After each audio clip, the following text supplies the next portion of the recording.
Good evening, little masters, and welcome to episode 218 of the Prancing Pony podcast, where perhaps we have things to unsay. Nope. No corrections this episode. Well, that's rare. At least not yet. Yeah. Give us time. Give us time. We're just getting started. But folks, go ahead and pull up a bench in the common room. I'm Sean Marchese, the real-life Lord of the Mark, and I'm here with the man of the West. Of loftier mold he is made, Alan Sisto. Then Sean laughed. The fantasy vanished like a puff of smoke. You said it, not me. Folks, today we're going to be talking about the second half of the Voice of Saruman. Now, that's chapter 10 in book 3 of The Lord of the Rings. This is where Gandalf gives Saruman his pink slip, and Wormtongue finds the absolute wrong thing to throw. Oh, man. Of all the things. Of all the things. Of all the things. You had to throw that one. Nice job. Well, for those of you joining us for the first time, welcome. Here at the Prancing Pony podcast, we are working our way through J.R.R. Tolkien's Legendarium a few pages at a time. We study the details, make connections to other writings, we talk about our favorite themes. And we have a lot of fun along the way. So we're really glad you've joined us. Indeed we are, and we hope you'll be glad you joined as well. But before we get back to the text, it's time for a Tolkien quote of the day. All right, well, this Tolkien quote of the day comes to us from letter number 154. Now, this letter was sent by Tolkien to Naomi Mitchison in September of 1954. And Mitchison, whose name has come up on the show before, but I don't know if we've ever actually said who she was a Scottish novelist and poet. She was educated at Oxford at pretty close to the same time as Tolkien was, and she had a correspondence with Tolkien for many years later in his life. She actually was a proofreader for Lord of the Rings, and she wrote a review of Fellowship for the New Statesman, which was published in September 1954. And then letter 154 was Tolkien's letter to her, thanking her for a pretty positive review. Well, good. Now, Tolkien started with some pleasantries and appreciation for the review, and then he kind of gave a sort of explanation for some of the modernities found among hobbits that were a little bit anachronistic in Middle-earth, like umbrellas. Mm-hmm. Then he says that hobbits are not a utopian vision or recommended as an ideal in their own or any age, which is a very interesting quote, but not the quote we're talking about here today. Because the next thing he says is what I really want to talk about, and here is our quote of the day. Okay. I am not a reformer, nor an embalmer. I am not a reformer by exercise of power, since it seems doomed to Sarumanism.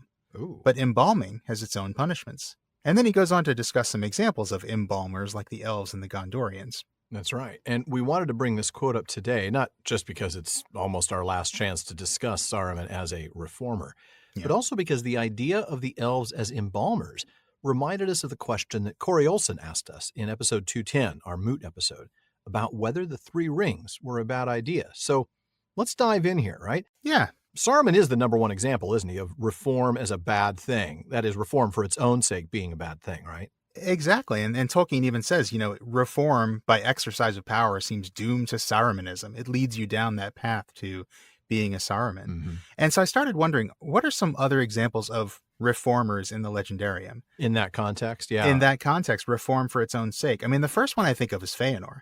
Sure. Absolutely. He was all about progress, right? Mm-hmm. He was all about change, making things new and better, thinking of like taking the Sarati script and then turning it into the Tengwar, right? Yeah, that's true. And so there's definitely a bit of progress for its own sake. Of course, we'll see one of Feanor's creations later in this episode. That we will.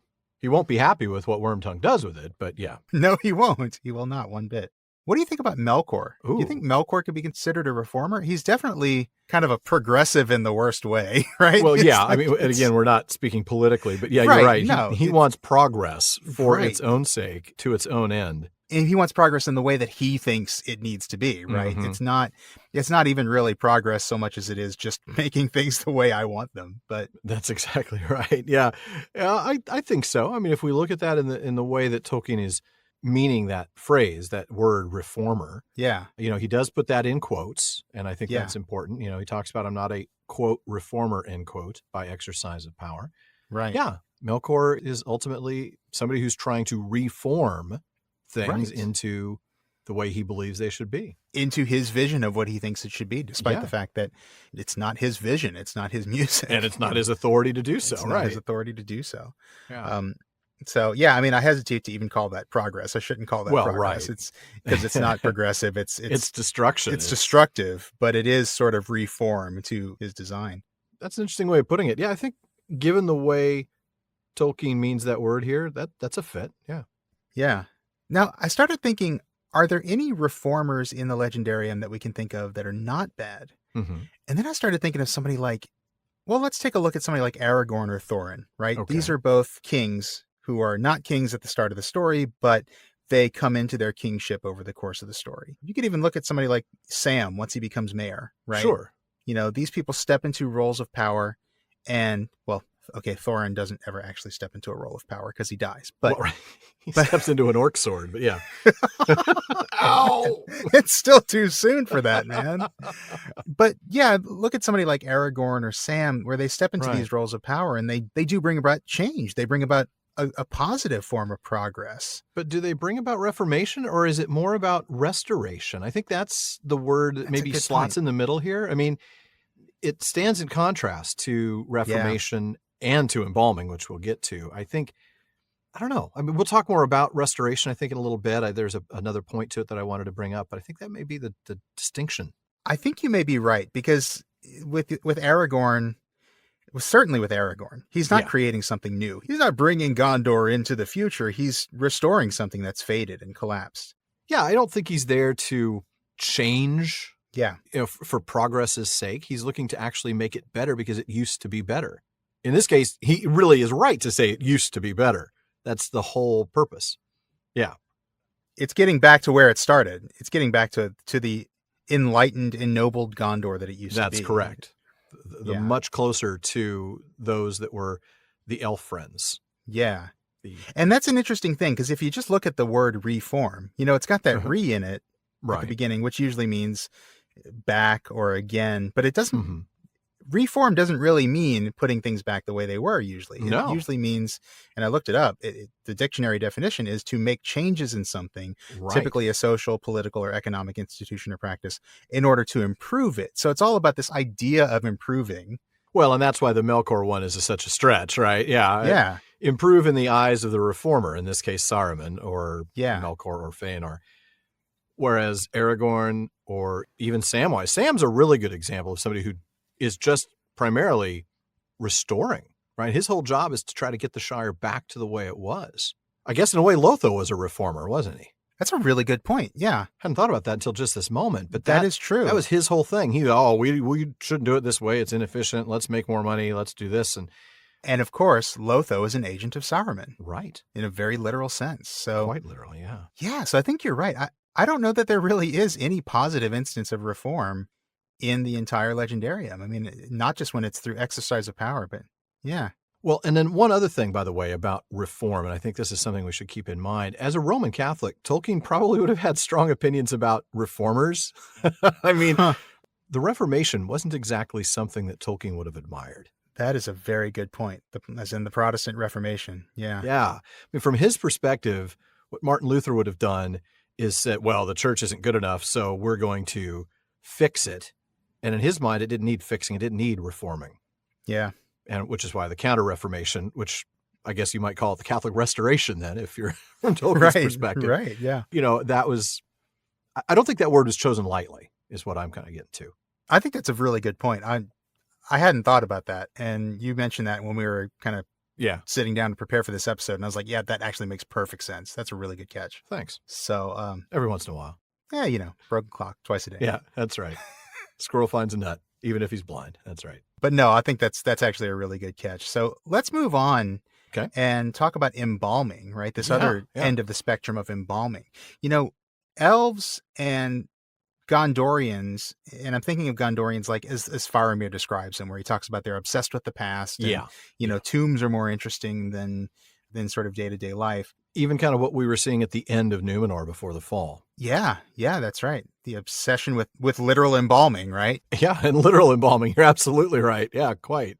And so, you've got Gondorians, and then you've got elves, of course, which is the first thing I think of with embalming. Oh, yeah. And that's one of the examples that Tolkien gives in the letter. Mm-hmm. These are the good guys, but their embalming is not a good thing. No. We talked a few episodes ago about the temptation of the Three Rings and how that was ultimately kind of a bad idea. And, it was. And the Gondorians, we know that their obsession with their past, and like you said, the Numenorians, that their obsession with their past kind of distracted them from the realities of where they were. That's in the right. present. And so this is definitely not a good thing. I even wonder if you can put somebody like the Master of Lake Town in that. Huh. He's somebody who just, he doesn't want a new king under the mountain. He wants to keep Oh, things yeah, the way yeah. they are. Okay. Maybe that's a bit of a stretch because he's not really so much about preserving the past as he is just about preserving his own power. Well, right. He doesn't want the past restored because it would weaken his position and influence. Right. Yeah. But he's certainly resisting the restoration in a sense. Yes, that's true. I wondered about the Ents. I mean, I guess the Ents might be more about preserving rather than embalming. They're not really preserving. There's a subtle difference there, isn't there? I mean, I think there is, yeah. But there is a difference. That's the thing. I think embalming, certainly the implication is you're taking something that's dead and you're trying to pretend it's alive. Right. Not pretend, literally, but you're treating it in a way that you're not letting nature take its course. That's exactly it. You're kind of you're resisting, like in the elves, in a very literal way. The elves are actually resisting the flow of time, the natural decay of time. And we know that's a huge problem, right? I mean, in Tolkien's letters, he makes that clear. That's not okay. Right. This is their sin, really. Exactly. Is that thing. Yeah. It's something unnatural, as Movie Sam might say. It's unnatural. It's something that's, don't do anything unnatural. Exactly. Yeah. I think with the Ents, it's like you suggested, preservation or maybe even protection rather than embalming. I don't think they're looking to, keep the forest in its exact state. Their job is just to protect and defend the trees and the Huorns. Yeah, that could be. Shepherds, sheep kind of thing. Yeah. That very well could be. Preservation is something different than embalming. Preservation is more about protection and keeping what's good and not letting it fall. So in a way, preservation is the right version of embalming, as restoration is the right version of reformation. Yeah, I think so. And I think part of what makes them right is that they're not so far to the extremes, right? Right. Yeah, they are closer to the middle. You're right. And so I think that Tolkien, in letter number 154, he's kind of trying to make the argument that Lord of the Rings is somewhere in the middle, right? Mm-hmm. I think so. And I do think that, Tolkien can be seen as a preserver in a way, not an embalmer, but a preserver of the virtues of the past, wanting to restore some of the virtues of the past as well. Yeah. Skeptical of technology. He was opposed to industrialization and all that stuff. But of course. But he doesn't go to the extreme of being an embalmer. And I think he definitely would probably say that Lord of the Rings was somewhere in that middle. That makes sense. I'd say that. Yeah. Somewhere in that, from restoration to preservation, but not getting all the way to embalming or reformation. Yeah. Yeah. Well, that's interesting. It's kind of a little bit of a semantic argument, but as we hash that out, it really does sort of make sense. Yeah. That, preservation gone too far is embalming, and restoration gone too far or growth gone too far is reformation. Yeah. And isn't really conceived of as a good thing in the legendarium. Or at least if it is, it's very rare. I haven't been able to find any. Right. And I think Tolkien does seem to be arguing for something kind of in the middle, not to either extreme. And that seems to be the sweet spot. Yeah, I think you're right. It definitely seems to be sort of in the middle. I mean, there is a certain conservatism, and I'm not speaking politically here, right? I'm talking about preservation and progress that's not for its own sake. Mm-hmm. Tolkien seems to embrace that in the legendarium. As we've talked about, progressivism is not a good thing when it's done for its own sake. And we really often see this idea that things were better in the past, don't we? Yeah. There's great stonework here. Well, yeah, that's because it's hundreds of years old. It's the old stuff. Yeah, right. Exactly. And so that's why I think the restoration instead of the reformation of things, like Aragorn's restoration of the kingship, Sam's restoration of the Shire, those are the things that are held up as the ideal. Yeah, I think you're right. And I think it kind of goes hand in hand with that idea of fall, right? The idea that things were great once upon a time and things get worse over time, whether it's Eru's perfect vision for the music being corrupted by Melkor, and so now Arda is marred, or you get the two trees destroyed and all we have left is the sun and moon. Mm-hmm. And I think it's really in keeping with that medieval mindset of the past being greater than the present, Yeah. Ubi sunt, where's all the great stuff gone, Where has all the great stuff gone? Yeah. And I think there's one other clue that we didn't even put in our notes that I just was reminded of as we were looking through this. I'm thinking back to Mythopoeia. I will not walk with your progressive apes, erect and sapient. Before them gapes the dark abyss to which their progress tends. If by God's mercy progress ever ends. He does not, he's not a man of progress for its own sake, clearly. Right. I think we see that there. Yeah, and that doesn't mean he was afraid of the No. the 20th century. He just thought that progress for its own sake was going to tend towards that abyss. I think that's a really Yeah, good tend towards really good destruction, catch. tend Yeah. towards, and in many ways, I can see what he's talking about. Yeah. I mean, from his perspective, looking at the trees being destroyed and the Sure. landscape and the countryside being, made demolished to make room for, suburban Yeah. tracts and, you know, Yeah. And yet he wasn't an absolute Luddite. It's not like he was no. completely afraid of any kind of technology or progress. I think he just was advocating for kind of a healthy Yeah, middle. I think so. I mean, yes, he spoke an exorcism into a tape recorder, but that was a joke. Right. I don't think Yeah. he actually I don't think thought he that- really thought that there was a demonic spirit in I the tape don't think recorder. he did, or he wouldn't have been using the tape recorder. Right. Well, goodness. Well, we are stuck in the middle of this parlay with Saruman. No, we can't get enough of that word, parlay. Parlay. It is. So It's a great let's word. get back to the chapter. And Sean, I'm going to have you starting today, literally where we left off with Saruman saying, go back to your huts. He's got more to say, Oh, he always has more to say, that Saruman. doesn't he? All right, Kuruma, what do you got for us? But you, Gandalf, for you at least I am grieved, feeling for your shame. How comes it that you can endure such company? For you are proud, Gandalf, and not without reason, having a noble mind and eyes that look both deep and far. Even now will you not listen to my counsel? Gandalf stirred and looked up. What have you to say that you did not say at our last meeting? He asked. Or perhaps you have things to unsay. Saruman paused. Unsay? He mused as if puzzled. Unsay? I endeavored to advise you for your own good, but you scarcely listened. You are proud and do not love advice, having indeed a store of your own wisdom. But on that occasion you erred, I think, misconstruing my intentions wilfully. I fear that in my eagerness to persuade you, I lost patience, and indeed I regret it. For I bore you no ill will, and even now I bear none, though you return to me in the company of the violent and the ignorant. How should I? Are we not both members of a high and ancient order, most excellent in Middle-earth? Our friendship would profit us both alike. Much we could still accomplish together to heal the disorders of the world. Let us understand one another and dismiss from thought these lesser folk. Let them wait on our decisions. For the common good I am willing to redress the past and to receive you. Will you not consult with me? Will you not come up? So great was the power that Saruman exerted in this last effort that none that stood within hearing were unmoved. But now the spell was wholly different. They heard the gentle remonstrance of a kindly king with an erring but much-loved minister. But they were shut out, listening at a door to words not meant for them, ill-mannered children or stupid servants overhearing the elusive discourse of their elders and wondering how it would affect their lot. Of loftier mold these two were made, reverend and wise. It was inevitable that they should make alliance. Gandalf would ascend into the tower to discuss deep things beyond their comprehension in the high chambers of Orthanc. The door would be closed, and they would be left outside, dismissed to await allotted work or punishment. Even in the mind of Theoden the thought took shape, like a shadow of doubt. He will betray us. He will go. We shall be lost.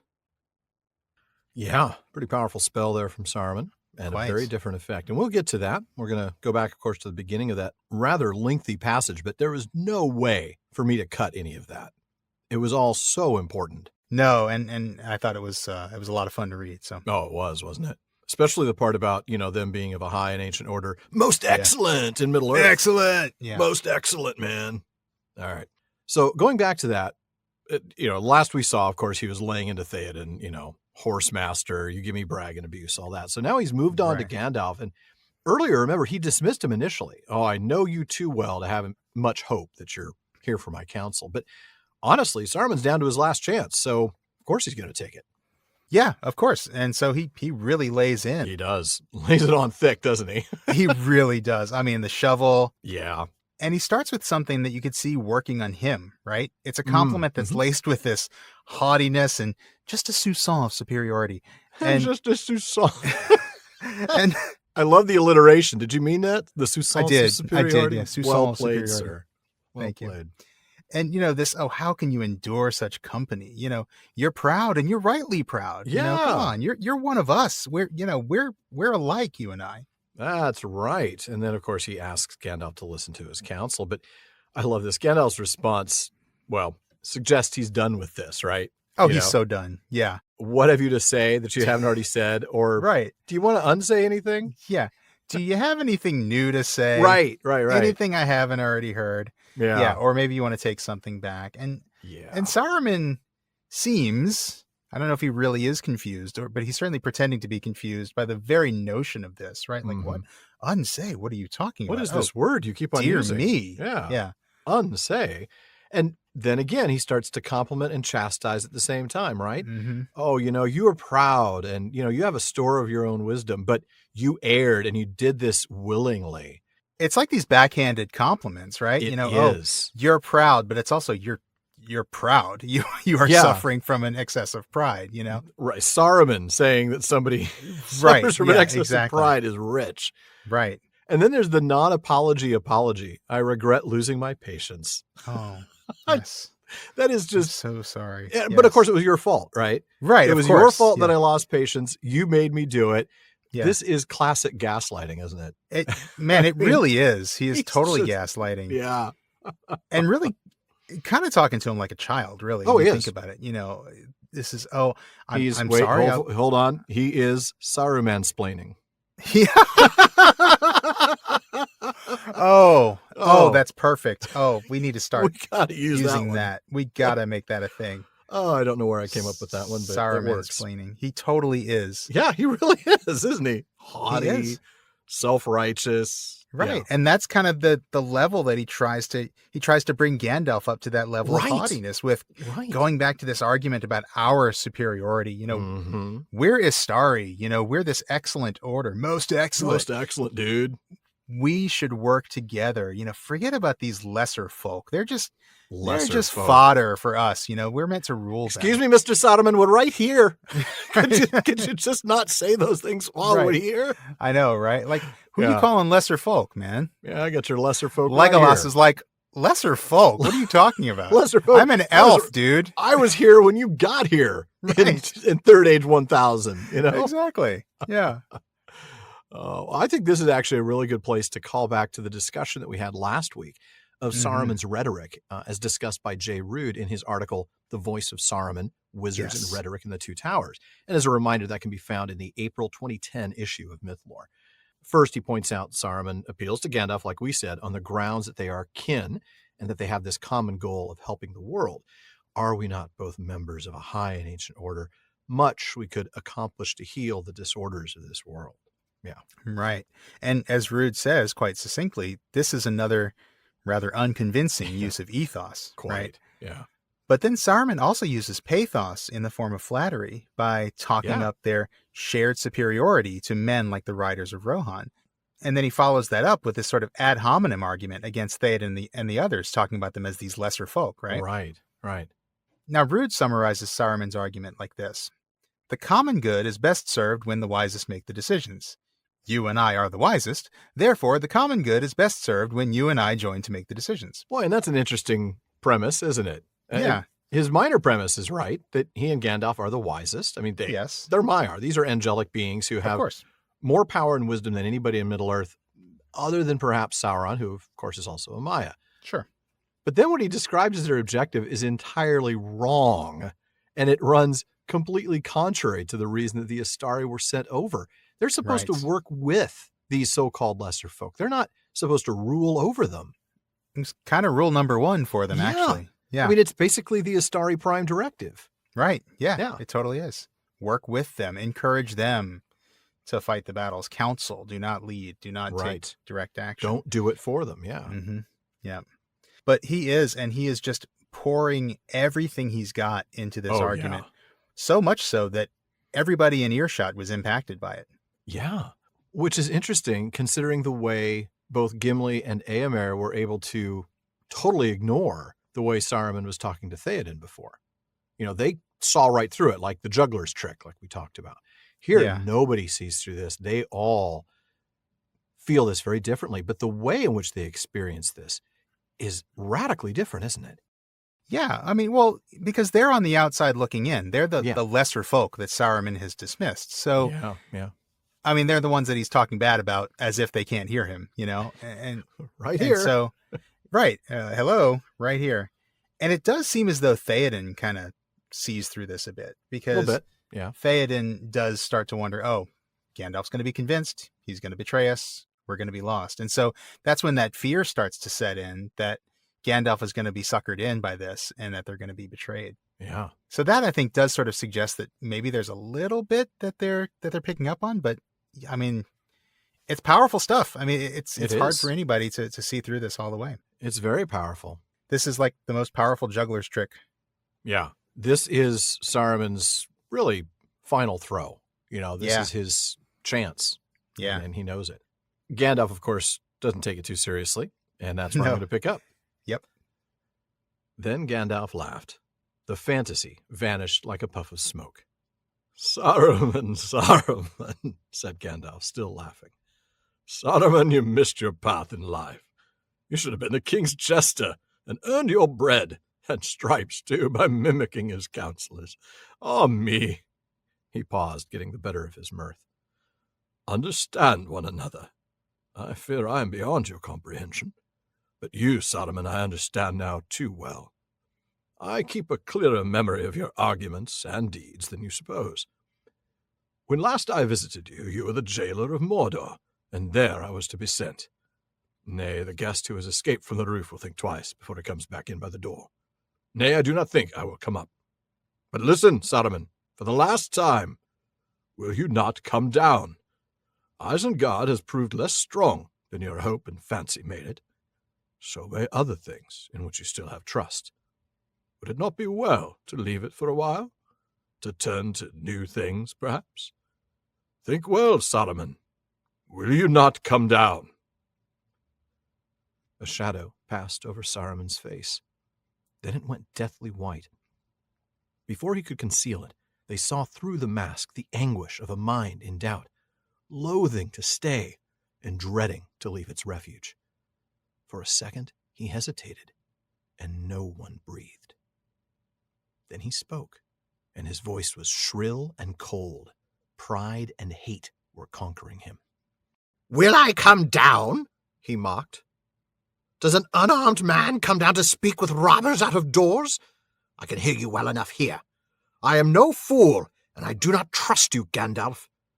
They do not stand openly on my stairs, but I know where the wild wood demons are lurking at your command. The treacherous are ever distrustful, answered Gandalf wearily. But you need not fear for your skin. I do not wish to kill you, or hurt you, as you would know if you really understood me. And I have the power to protect you. I'm giving you a last chance. You can leave Orthanc free, if you choose. And we'll stop there. Because I don't want to do any more of Saruman's shrill and cold voice. Saruman's shrill and cold voice is kind of, drink some water. I'll start the talking. I love Gandalf's response because, first of all, it's a very classic Gandalf thing to do, breaking this moment of tension with laughter. Mm-hmm. And making a joke at Saruman's expense. This joke about, you should have been a court jester, which not only is pretty darn funny and pretty disarming of a tense situation, but it also just completely knocks Saruman down a peg. Oh, it really does. He's actually being laughed at here. Yeah, he's being made the butt of a joke. Oh, right. Of course. He's so prideful. Remember, we talked about this last episode of the one before, that he hates mockery of any kind. Right. He can't bear it. He can't bear to be ribbed or teased. He's just too sensitive. Right. And by the way, just an aside, in case you don't know the phrase about earning his stripes, that means, of course, being whipped when he offended the king. Okay, so he's not being promoted to sergeant. That's not even corporal. Yeah. Right. No. Yeah. No, of course I knew that. Yeah. I know you knew that. Yeah. And then he gets to the substance of Saruman's point, right.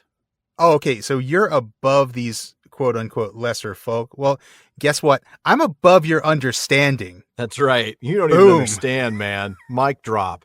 Of course, he is beyond Saruman's understanding now that he's 100%. Gandalf 2.0, right? I mean, he's been to the Timeless Halls and back. But, Right. Gandalf, I certainly know you, by the way, all too well, as a matter of fact. Yeah. Yeah. And he has a very clear memory of the past. He remembers his last visit to this lovely establishment. He's got a lot of points, but he doesn't want a free night. Not at all, no. He remembers his extended stay. Yeah. And this is interesting. Just as Theoden had previously pointed out that Saruman was a finger of Mordor's claw, Gandalf drives the point home that Saruman was the jailer of Mordor. Oh, you're right. Both of them are pointing to the fact that he is just a vassal of Sauron here. Which, of course, is also intended to not make Saruman feel very good about himself. Absolutely, yeah. He doesn't want to be seen as less than. He wants to be seen as equal to, if not greater than. Yeah. And then, of course, we get the bit about the guest escaping from the roof. That was once the lead into this entire conversation in the earlier drafts. And we did get it here. We talked about that last episode, though. So if you want to look back at the older versions, that would be where to go. Right. And then he tells Saruman to carefully consider where he's placed his trust. This idea that Isengard is not quite as strong as you hoped and fancied it was. Yeah. Maybe other things you trust are the same. And he means Mordor here, doesn't he? I think he does. But, he's not making that abundantly clear. He's letting Saruman draw the conclusion. Yeah. And I think this might be a good time to revisit Ruud's article one last time, talking about Gandalf and his use of rhetorical abilities. Ruud points out that Gandalf doesn't use rhetoric the same way that Saruman does. No, he doesn't. He actually points out that Gandalf's speeches tend to be hortatory rather than persuasive. Now, hortatory means tending or aiming to exhort, which basically means to encourage or urge. Right. He says that he usually gives the necessary information and then calls for action based on conclusions that he, Gandalf, believes to be self-evident. Like this one. The self-evident conclusion that maybe Mordor isn't as strong as you think. Right. Well, he doesn't say it. He's just calling for Saruman to take action based on this. To think about it. Hey, you misjudged your own strength. Maybe you've misjudged the strength of others too. That's correct. Well, the best examples of this hortatory style of Gandalf's are the things that he said to Theoden back in The King of the Golden Hall when Theoden asked him what he should do. Gandalf exhorts him. He calls for action. He encourages him. He says, put your trust in Éomer rather than in a man of crooked mind. Cast aside regret and fear to do the deed at hand. And then every man that can ride should be sent west at once. So he tells them, this is what you got to do. And he tells them basically to take these actions that are based on conclusions that he says are self-evident. Yeah. He's not persuading. He's exhorting. He's saying, essentially, He's like, you already know this. Here's what you should do about it. Yeah. I don't need to tell you we have to destroy the threat of Saruman. Right. But in this case, he actually does. We must first destroy the threat of Saruman, but he doesn't have to do that. But he doesn't have to persuade that Saruman is a threat. That's right. The threat is self-evident. Yeah. Right. Yeah. However, here with Saruman, Gandalf does use a little bit of persuasion. I think he's using a little bit of logos here. He is. With this idea that you believed Isengard to be impregnable, and Isengard was defeated. Therefore, anything else you think might be impregnable, such as the Dark Tower, might also be defeated. He is letting Saruman draw that conclusion, but you're right. He is saying, you thought this was wrong. Therefore, this other thing that's like this may also be wrong as well. Right.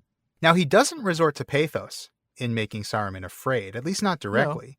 No. Although that could be another thing that he's just sort of like true. Almost leading him there, right? The implication of the argument could basically take Saruman to that conclusion. That would be the idea, I think. Yeah. It's subtle. Yeah. It's unspoken. It's a much more subtle use of persuasive techniques, but there are some persuasive techniques. There are. There absolutely are. And in fact, Dennis Wilson Wise, he was the one whose essay you referenced last time, the Harken Not to Wild Beasts, between Rage and Eloquence in Saruman and Thrasymachus.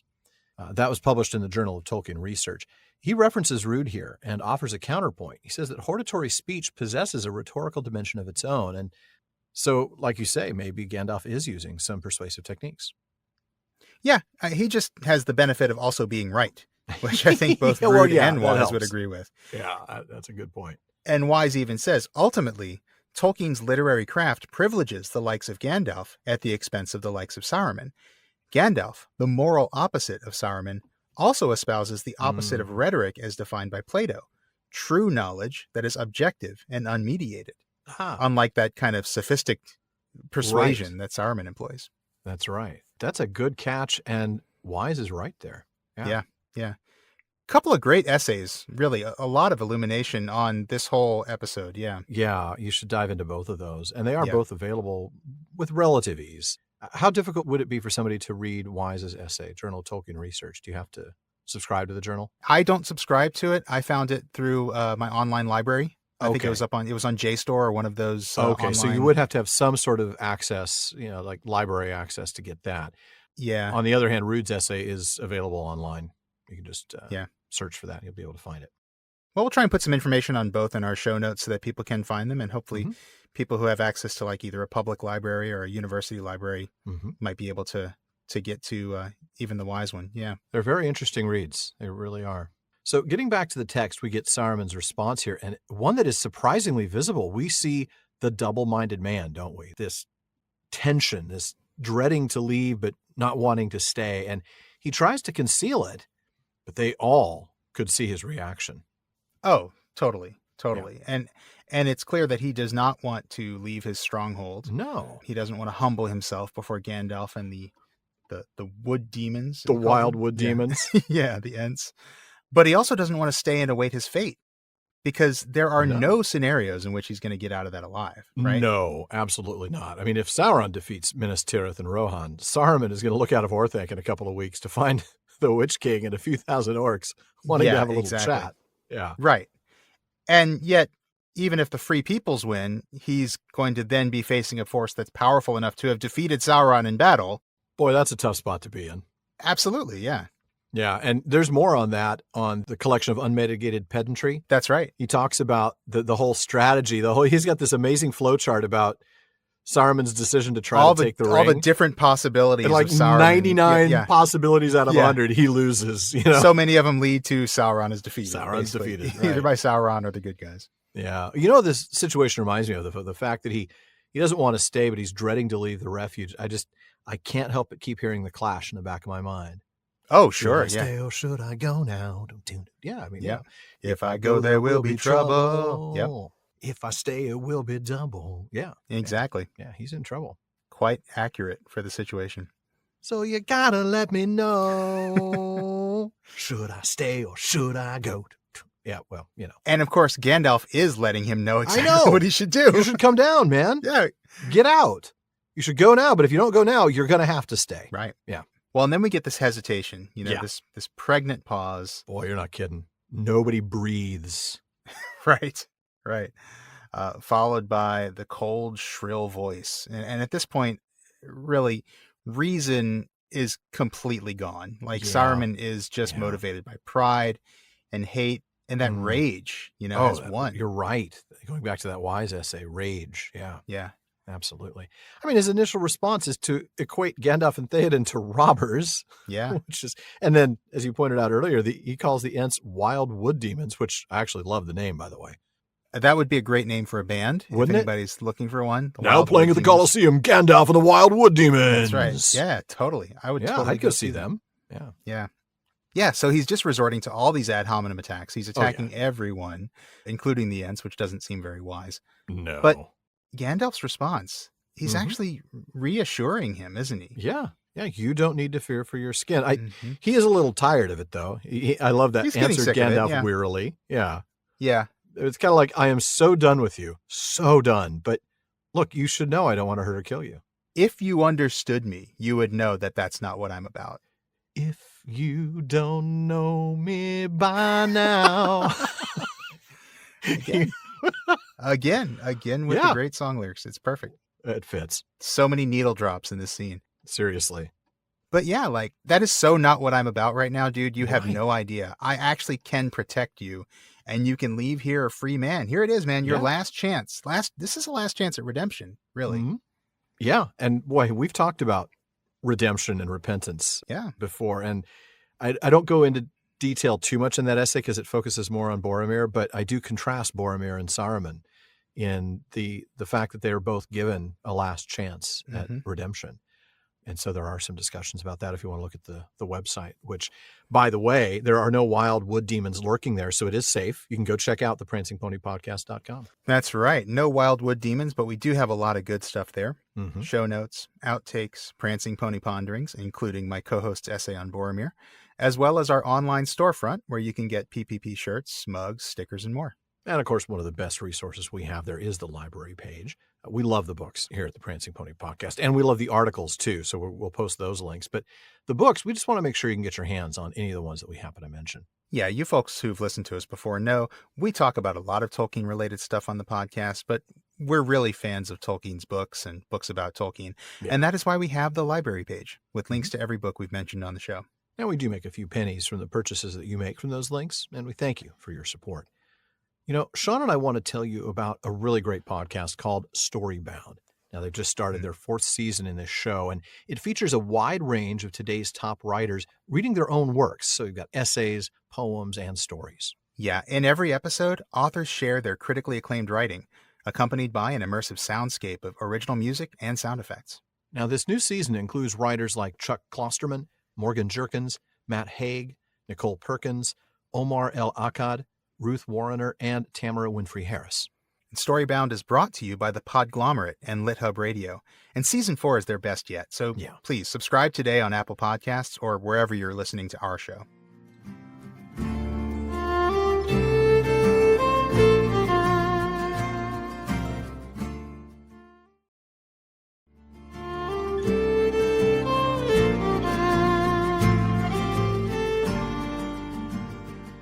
All right, well, let's go ahead and get back into the chapter. Sean, I'm going to have you pick up a paragraph later. Saruman asks about the conditions of Gandalf's offer. Yes.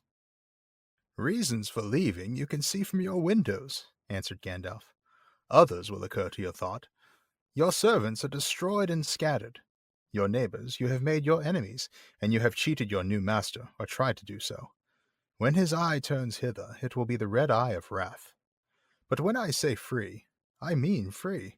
Free from bond, of chain or command, to go where you will, even to Mordor, Saruman, if you desire. But you will first surrender to me the key of Orthanc and your staff. They shall be pledges of your conduct, to be returned later if you merit them. Saruman's face grew livid, twisted with rage, and a red light was kindled in his eyes. He laughed wildly. Later! He cried, and his voice rose to a scream. Later! Yes, when you also have the keys of Barad-dûr itself, I suppose, and the crowns of 7 kings, and the rods of the 5 wizards, and have purchased yourself a pair of boots many sizes larger than those that you wear now. A modest plan. Hardly one in which my help is needed. I have other things to do. Do not be a fool. If you wish to treat with me while you have a chance, go away, and come back when you are sober. And leave behind these cutthroats and small ragtag that dangle at your tail. Good day! He turned and left the balcony. What a good many things you mean good day for. Do you mean that it is a day to be good on, or that you are feeling good this morning? Exactly. None of the above! Go away! That's right. Oh, man. By the way, small ragtag's going, I'm right here. I'm still right here. What is with you, man? Got no tact. All right. So going back to the paragraph you skipped, by the way, I mentioned earlier that Saruman's asking about the conditions of his departure, but I love this. He accuses Gandalf of condescension and kindness. Oh, the horror. Oh, my goodness, no. Not kindness. No, anything but kindness, please. It's like the comfy chair. It is the comfy Not chair. the comfy chair. Oh, man. Is it that, or is he being sarcastic? Like, he is being so very kind. This is like movie Gollum. You know, Fat Hobbit is always so polite. Yeah. You know. This is tongue-in-cheek, quite firmly. Totally. Yeah. And then he asks for reasons why he should leave. I mean, because, you know, he's thinking that Gandalf just wants Orthanc, which is exactly what a treacherous person would think, because he thinks everybody thinks like him. Right. And he clearly thinks everybody thinks like him. Remember, his first line of attack with Gandalf was to basically compliment him the way he would want to be. Treat him like he would want to be treated. Yeah, absolutely. Well, Gandalf is clear, right? He breaks out the David Letterman top 10 list. The reason's pretty obvious. You know, number 10 reason why you should leave Isengard. Well, you've been defeated. Right, exactly. Number 9, you've made your neighbors into enemies. That's really brilliant. Number 1, you've tried to deceive Sauron. You are screwed. That's He's going to be so mad. Yeah. I just hear like a little Paul Schaefer organ riff. Oh, when yeah. number 1 comes in. That would be awesome. So those are the reasons. And the conditions are actually simple. Yeah. You're totally free to do what you want and go where you want. Free to do what you want any old time. Yeah. Sorry, more lyrics come to mind. Man, you're like 70s, 80s, 90s. I don't know what. It's pretty amazing. I'm impressed. But yeah, you're totally free to do what you want any old time and go where you want. Right. Just give up your staff. Right. And give me the key of Orthanc as a deposit. Right. Exactly. A goodwill deposit. A goodwill deposit. Quite literally, you must prove your goodwill. Yeah. But that clinches it. Saruman utterly rejects this freedom. And this is where we get that word that you mentioned last time, rage. Yeah. The rage returns. We get the livid face, the red light in his eyes, the wild maniacal laughter, and the screaming. Oh, man. He has lost it completely at this point. And he just goes on this tirade. I mean, it's... Oh, yeah. I'm surprised he can actually form complete sentences. I know. Point. He's so clearly... You can see the spittle just forming. Yeah, He's just foaming at the mouth here, yeah. Totally. But he does continue forming complete sentences, and he's kind of projecting a little bit.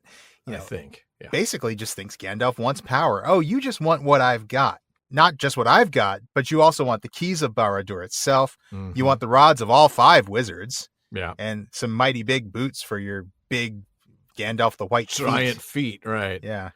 Folks, just to be clear, by the way, we looked and we could not find any clear answer about what the crowns of 7 kings means here. It's not crowns of the 7 kings, so it's not 7 particular kings. And it's not even capitalized like rods of the 5 wizards, which are capitalized, or keys of Barad-dûr. So I think it's just a metaphorical way of saying after you've accumulated more power for yourself. I think so. It's just the crowns of any 7 kings. Yeah. Like, you're going to any 7 kings will do. I don't care which 7. 7 people willing to give you their crowns, basically. Yeah. However, rods of the 5 wizards, as you said, is very specific. And this is actually the first reference to the 5 wizards. It is. I mean, it's kind of hard to think about that way because we've been steeped in the lore, so we know all about the 5 wizards. Right. But this is the very first reference to them in the story, isn't it? Yeah, it is. And I noticed that Tolkien uses the word rods here instead of staffs. Oh, yeah. Yeah, you're right. It's just interesting in a similar way to the fact that he uses wand a few times in The Hobbit. Oh, yeah. In our post D&D world, we like to differentiate between a rod and a staff and a wand. They're all different weapons. But Tolkien is kind of using the words interchangeably here. I think you're right. And now, of course, Saruman's, well, he's busy. He's got a full social calendar. I've got other things to do in Orthanc, in total isolation. Right. With nobody but Wormtongue for company. I'm sure you've got other things to do. What, like a Madden tournament or something? Oh, yeah. Oh, that would work. Yeah. And then he accuses Gandalf of being drunk. I Come love back it. when you're sober.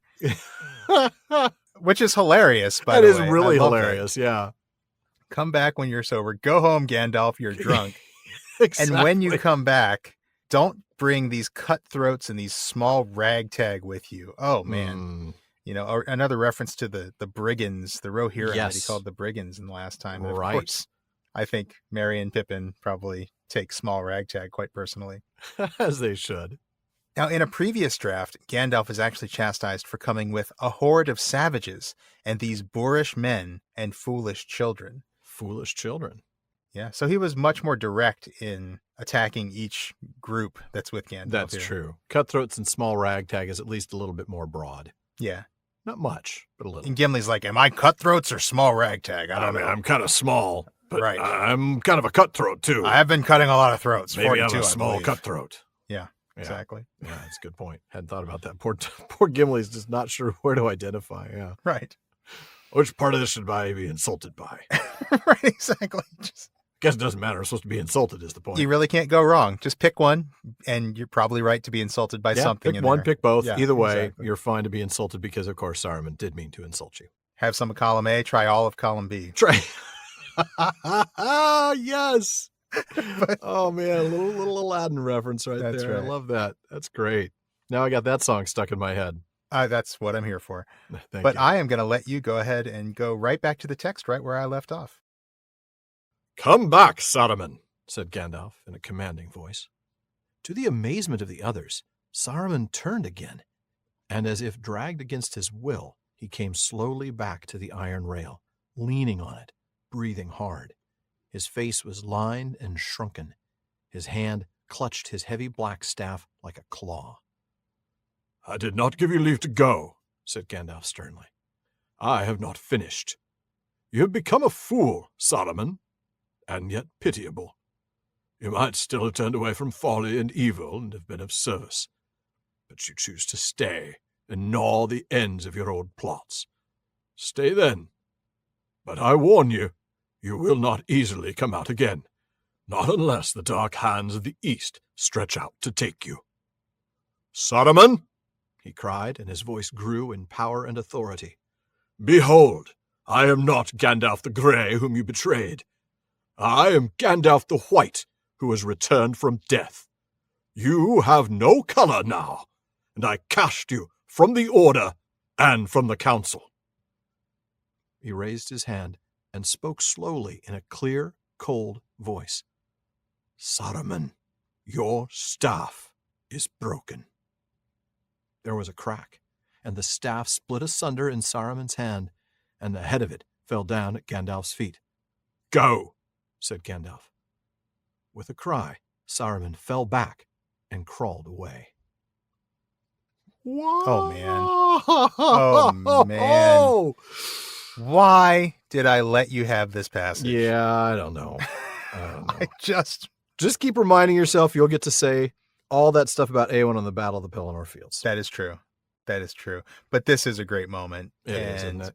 Wow.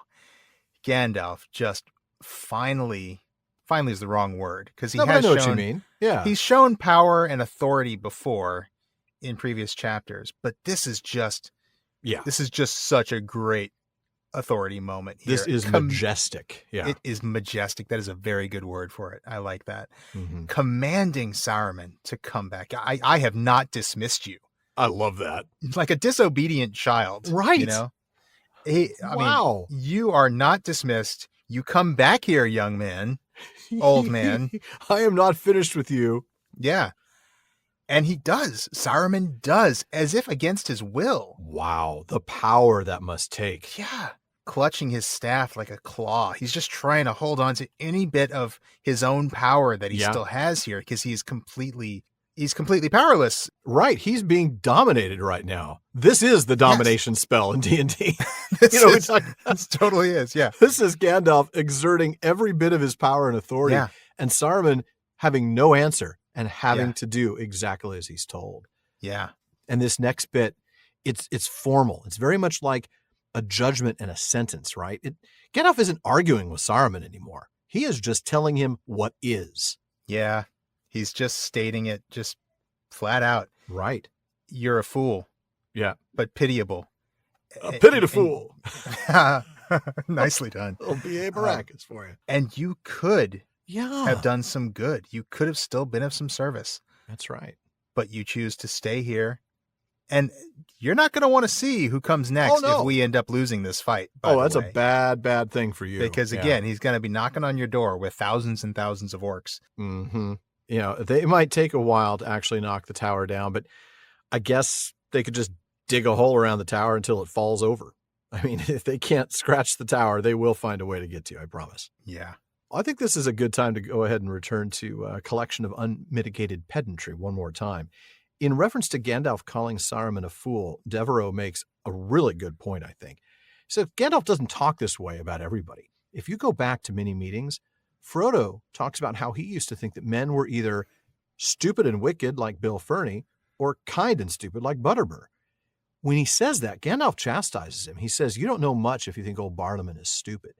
Mm-hmm. As Devereaux puts it, and I love the way he puts it, statements from Gandalf, the incarnation of Olorin, the wisest of the Maiar, may be taken as nearly true and reliable as statements by the narrator himself. When the quasi-divine spirit of wisdom tells you someone is a fool, it is because they are a fool. Yep. I mean, just says it like it is, though I still think Gandalf's mostly teasing with Pippin. I think he is mostly teasing with Pippin. You're right about that. But it's a really good catch by Bret Devereaux that, despite the fact that he is extremely wise, Gandalf does not go around calling everybody a fool. It's not like he's so wise that everybody else seems like a fool to him. He will give credit where credit's due. Mm-hmm. But if he's calling you a fool, you're a fool. And he pities the fool. Exactly. And he does in this case. He is a pitiable fool. He really does. And then we get the sentence, right? Yeah. You talked about how this is very formal language. He is passing judgment and he is now delivering the sentence. Yeah. And we see how this comes out. I mean, first, Gandalf's voice grows even further than it already has in power and authority. I mean, he is just channeling authority at this point. Right. And remember that this power and authority was given directly to him by Iluvatar. And that's why channeling seems to me like the right word to use here. You know, I think you might be right. Yeah. Yeah. I mean, and remember, the Astari were originally granted authority by the Valar. Right. Which is the authority that they came to Middle-earth and started their mission with. Mm-hmm. But when Gandalf died, he went back to the authority, capital A, Iluvatar, and was granted new authority and new power by Iluvatar himself. So the authority and the power that Gandalf has here is higher than anything Saruman ever had. Yeah, that's absolutely right. The ability that the Valar could give to the Astari was limited, first of all, because they are the Valar and they are not Eru Iluvatar himself, but also because of the nature of their mission. Right. The nature of the mission changed subtly, but the person granting that authority is now the self-existent one, the one with no beginning and no end, who created the Valar themselves. So, you know, the power here is significant. And that's when he reveals his new identity, right? The resurrection, Gandalf the White. I have returned from death. Saruman's like, oh, wait, I didn't know that. Didn't know about that. We can do that? It's like, no, I can. You can't. That's right. I promise you, you can't. Yeah. Right. He then removes Saruman's color, and I love this, removes him from both the Order of the Astari and the White Council. Yeah, this is like stripping him of his status, isn't it? This is like a very ceremonial removal of all of his trappings of office. Yeah, you're fired, and here's a box. Yeah, give me your badge. With you. Yeah, I'm taking your badge and your gun. Yeah, right. Yeah, that's exactly right. And your stapler, all your stuff. And then he speaks in this cold, very factual voice again. Not saying what's going to happen, just saying what is. Your staff is broken. And it happens. And it happens. This is like the whole idea of speaking the world into existence in a way. Yeah. You know, the whole, you know, at the end of the vision, Iluvatar, you know, Ea, right? And he speaks the vision into physical existence. This is similar in power. But yeah, this is very much the concept at work here is just saying it makes it happen. Right. It is actually speaking this effect into existence. It's a very real effect on the real world. Mm-hmm.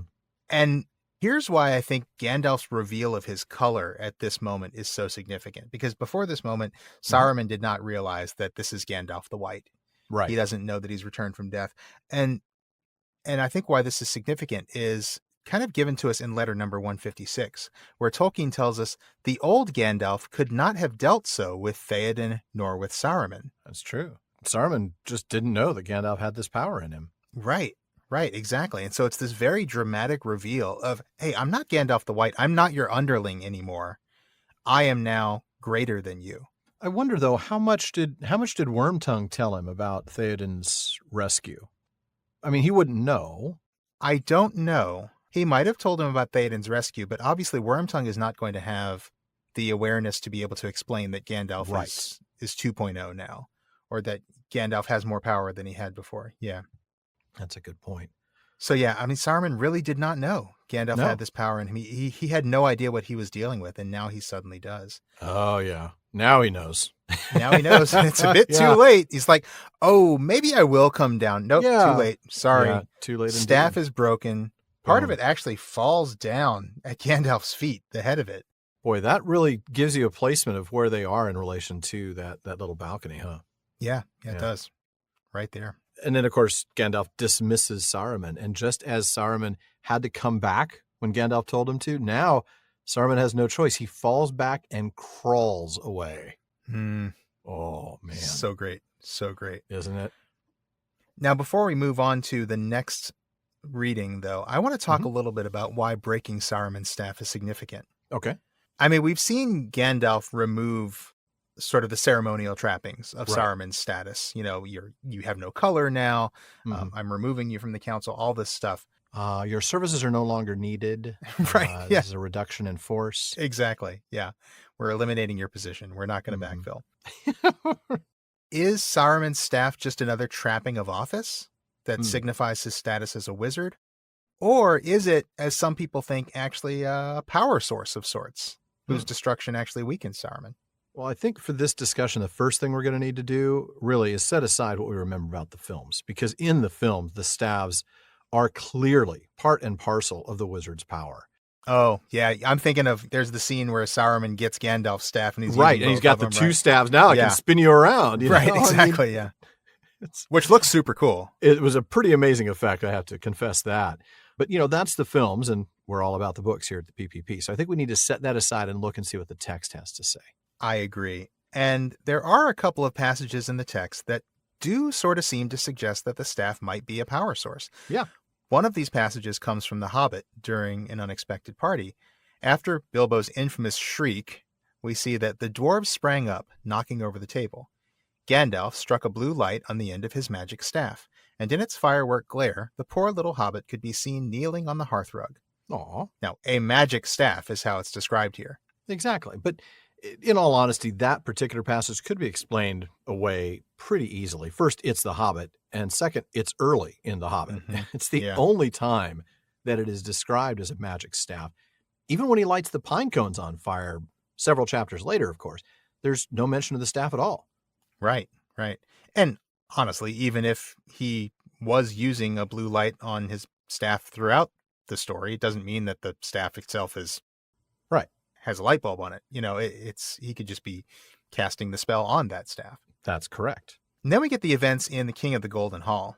Hama asks for Gandalf's staff. Of course, we just saw this not long ago. Hama says that Right. the staff in the hand of a wizard may be more than a prop for age. Mm-hmm. And then later in that chapter, when Gandalf successfully sneaks his staff in, well, doesn't Mhm. sneak it in, he just refuses to give it up. That's right. Yeah. He's not sneaking. He's not No. sneaking it. He's just like, no, I'm sorry. I'm coming on the plane with this. That's right. Then we see that Gandalf raises his staff. Yeah. There was a roll of thunder. The sunlight was blotted out. And then that's when Wormtongue says, "Did I not counsel you, Lord, to forbid his staff?" I told you so. Yeah.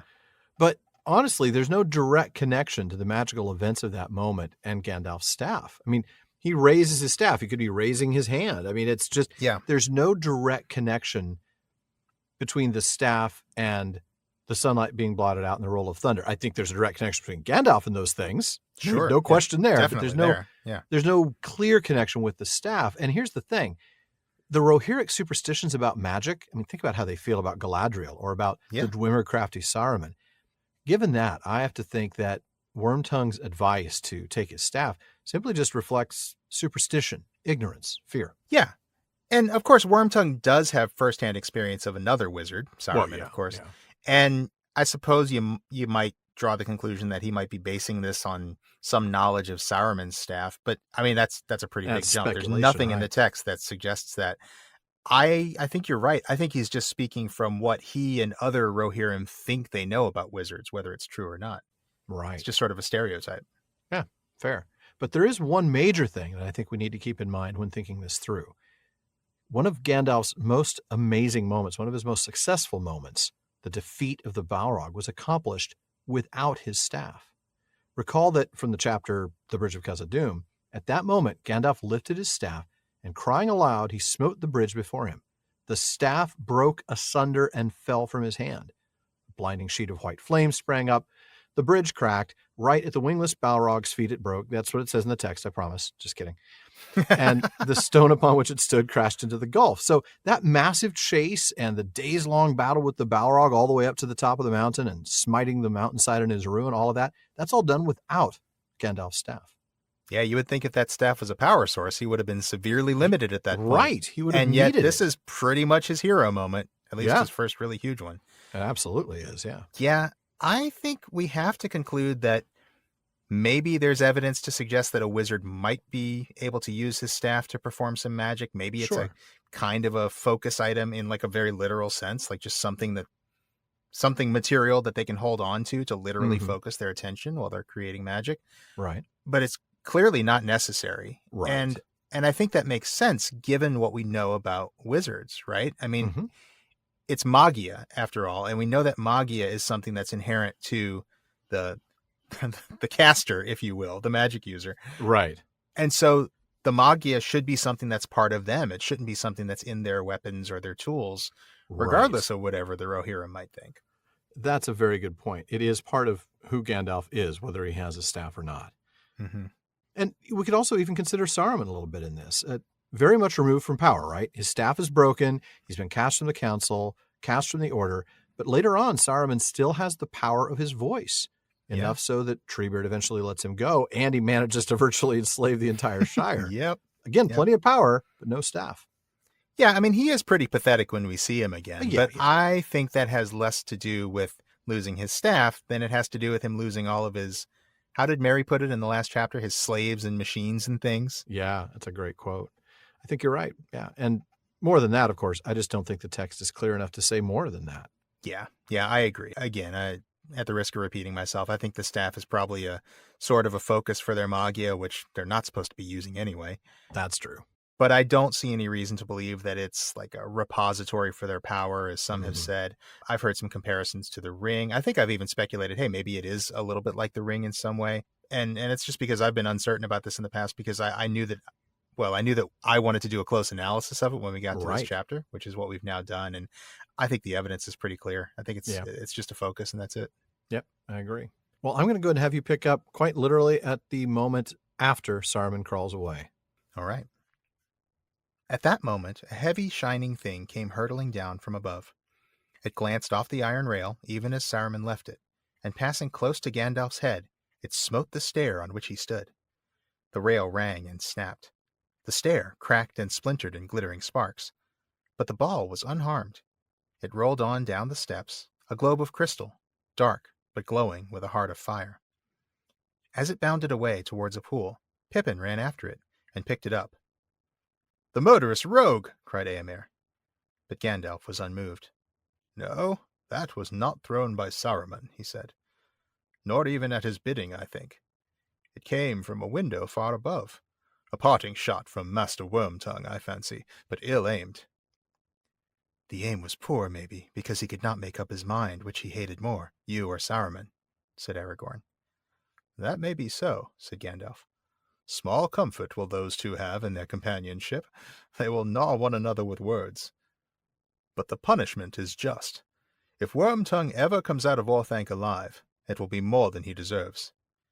Here, my lad, I'll take that. I did not ask you to handle it," he cried, turning sharply and seeing Pippin coming up the steps slowly, as if he were bearing a great weight. He went down to meet him, and hastily took the dark globe from the hobbit, wrapping it in the folds of his cloak. "I will take care of this," he said. "It is not a thing, I guess, that Saruman would have chosen to cast away." Oh, he's quite right. Yeah, quite. You threw what? You did what? This is just more evidence that Saruman should have had a cat, because then Wormtongue could have thrown the cat. I'm just kidding. I mean, the cat would land on its feet. I'm not worried about the cat. I know. And it would have done a ton of damage with the claws. I was trying to think of something that he could have thrown. Like, what did he have? Could he throw a vacuum cleaner? No. Could he throw a... And you went straight for a cat, man. Cat. I don't know why. You're not coming over to my house anytime. I know. That's exactly why I did it. No, I love cats. I would never throw a cat out a window. I wouldn't even drop a cat out of a first story window. Are you kidding me? I'm too nice. I've had cats fall off a balcony, a second floor balcony in my house before. And land on their feet. Yeah, they're fine. Yeah. Of course they do. They feel pretty silly, but they're fine. I bet they do. Physically, they're fine. Yeah. The emotional scarring never heals. Never heals. They never get on top of that balcony again. That's for sure. I'm not getting near there. No. Right. Learned that lesson. So going back to the beginning of your passage, quick roll a d20. We're doing a dodge check.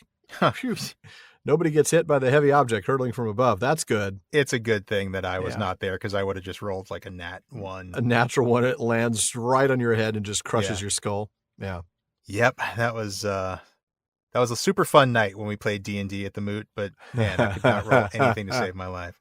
We need to get you some dice that it looks like a D20, but there's nothing lower than a 10. It's just all like, just give me a D20 with all 20s on it. It's like 11 to 20 twice. That would be cool. Yeah. Wouldn't it? Yeah. Sure. Here on the Prancing Pony podcast, we're advocating cheating at Dungeons & Dragons. All right, so we see this thing glance off the iron rail. Remember, that's the rail up on the balcony where Saruman was just standing. We're told just basically right as he leaves it's not a stair rail. Right, no. This is they're standing next to. Bounces off the balcony rail right as Saruman walks away from it. And then as it's coming down, it passes really close to Gandalf and then, boom, hits the stair. Right, and here, the stair cracked and splintered in glittering sparks, but the ball was unharmed. Originally, though, Sean, that wasn't the case, was it? No. In fact, in The War of the Ring, when you read some of the earlier drafts, you see that it glanced off the parapet, narrowly missed Gandalf, and splintered. And then we have into fragments struck out, but still says splintered on the rock beside the stair. That's right. And Christopher Tolkien says, since there is no evidence at all that the conception of the Palantir had arisen at any earlier stage or in any earlier writing, this must be presumed to be its first appearance. But the draft does not make it clear whether my father perceived its nature at the moment of its introduction as Wormtongue's missile. Gandalf does not say what he thought of it, nor hint that it might be a device of importance to Saruman. Nor hint that indeed. Wormtongue's missile, I like that. It's like a cantrip. It's like magic missile. It's just exactly. Wormtongue's missile. It's right. It just materializes a little glass ball. That always misses. And then throws it at your enemy, 1d8 damage. That's right. Always misses unless your target is Sean's character. That's right, unless you roll a natural 1. Right. So in which case it does 100 d8 damage. Just kills you instantly. No saving rolls allowed. Nope. But in letter number 163 to W.H. Auden, Tolkien writes about a number of things that sort of took him by surprise while writing. He'd never been to Bree. He didn't know who Strider was. The Mines of Moria had been a mere name, and so on. But one of the things that he talks about in this list of surprises that's so fascinating is this. I knew nothing of the Palantiri, though the moment the Orthanc stone was cast from the window, I recognized it and knew the meaning of the rhyme of lore that had been running in my mind. 7 stars and 7 stones and 1 white tree. These rhymes and names will crop up, but they do not always explain themselves. How cool is that? I know. He wrote the rhyme not having any idea what he's talking about. Not a clue. Suddenly he writes this scene. He needs something to come flying out the window. What is this thing? I don't know. Oh, I'll make it that. Or not even I'll make it that. It is that, because we know Tolkien, he discovered things. This is one of those 7 stones. Yeah, exactly. Well, I got to come up with what those are about. Yeah. Amazing. Fantastic. Fantastic the way that mind worked. Mm-hmm. But yeah, initially, Tolkien didn't have it survive being hurled at Saruman or Gandalf or take your pick. Mm-hmm. Not just in the first draft, but even in the next. Going back to the War of the Ring, Christopher adds, still in the finished manuscript immediately following this draft, he wrote that the ball splintered on the rock beside the stair. It seemed from the fragments, before breaking off at this point and writing that it smote the stair and that it was the stair that cracked and splintered while the globe was unharmed. Okay. As we get in the final book. Right. And then Christopher adds this wonderfully speculative question without answering it. What further significance for the story could it have had if it were immediately destroyed? Oh, man. I mean, can you imagine if it... Okay. Really disaster, isn't it? Well... Because Aragorn looking into the Palantir and communicating with Sauron is this moment that really triggers Sauron to premature action. That's a very good point. I mean, honestly... What happens to get Gandalf and Pippin to Minas Tirith early? Do they go there early at all? Do they race there? Yeah. The only reason they do is because now Sauron knows we've got to move. Right. And if they don't get there early...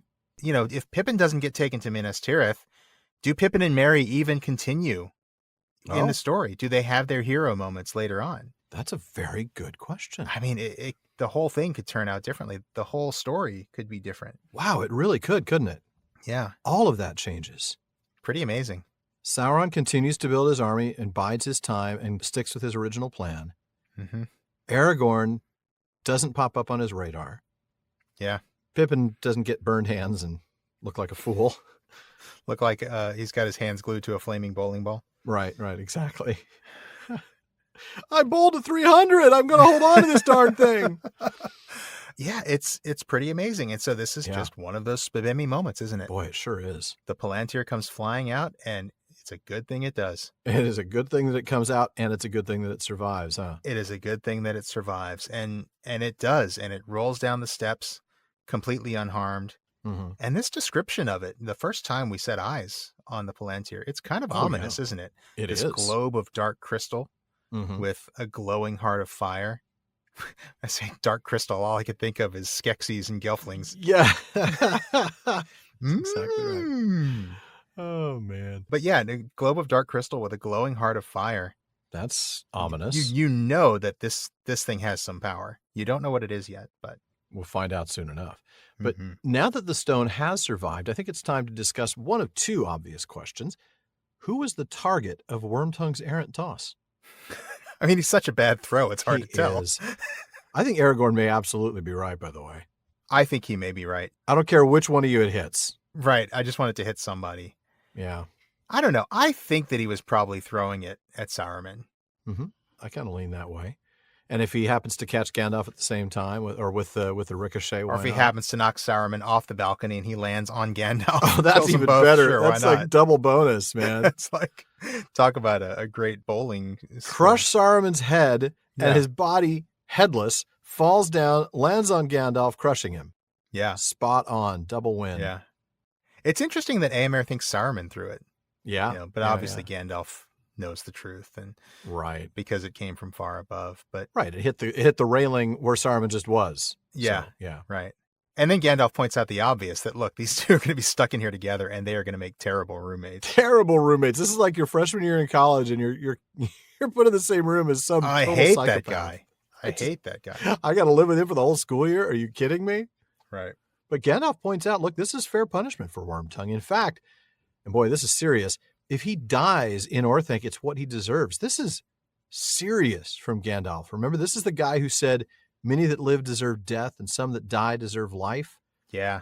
Man, if Wormtongue gets out, it's more than he deserves. Yeah. That is heavy. Wow. Yeah, that is heavy. And, it's not even... When we talked before about, the idea that Gollum deserves death because it's the gift of Iluvatar and he deserves a release, that's not even what Gandalf is talking about. He's talking about this guy deserves death. Yeah, this guy deserves it as punishment. Absolutely. And then Gandalf sees Pippin coming up with the stone. And he's like, whoa, nope, don't. No, I didn't tell you to pick that up. I didn't ask you to handle it, but you didn't tell me not to. No. Finders How keepers, am I supposed man. to know? Right. How am I supposed to know? I thought it was just a magic 8-ball. It doesn't have a sticker on it that says Pippin don't touch. I mean, right. How am I supposed to know? Fool of a Took again, I guess, right?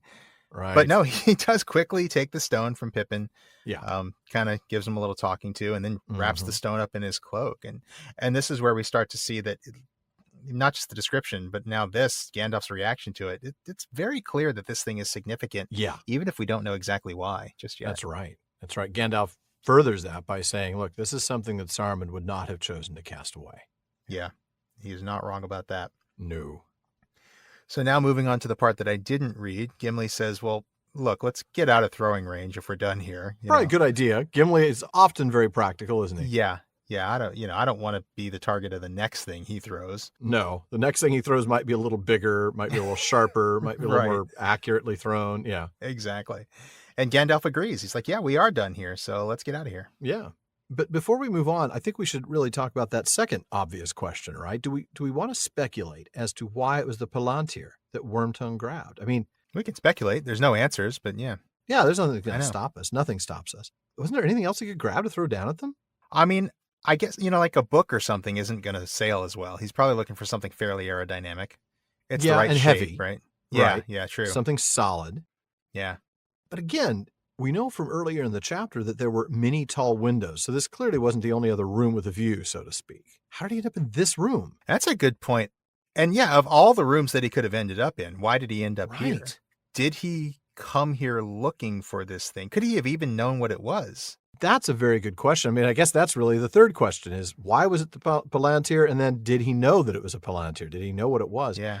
I have to think, I don't think he knew precisely what it was because I don't think Saruman would let him in that closely, but he had to know it was something important. This wasn't just sitting loosely on a shelf next to a file folder. I mean, right. Yeah. We know how the Palantirs work, right? They have to be lined up precisely in order to communicate. So it probably was on a plinth like the film show. So yeah, Wormtongue had to know it was something important. He could have also known that it was something important because it could have been something Saruman told him never to touch, right? Right, that's true too. Don't go in that room. Don't go in that room. Worm. It's like the West Wing on Beauty and the Beast.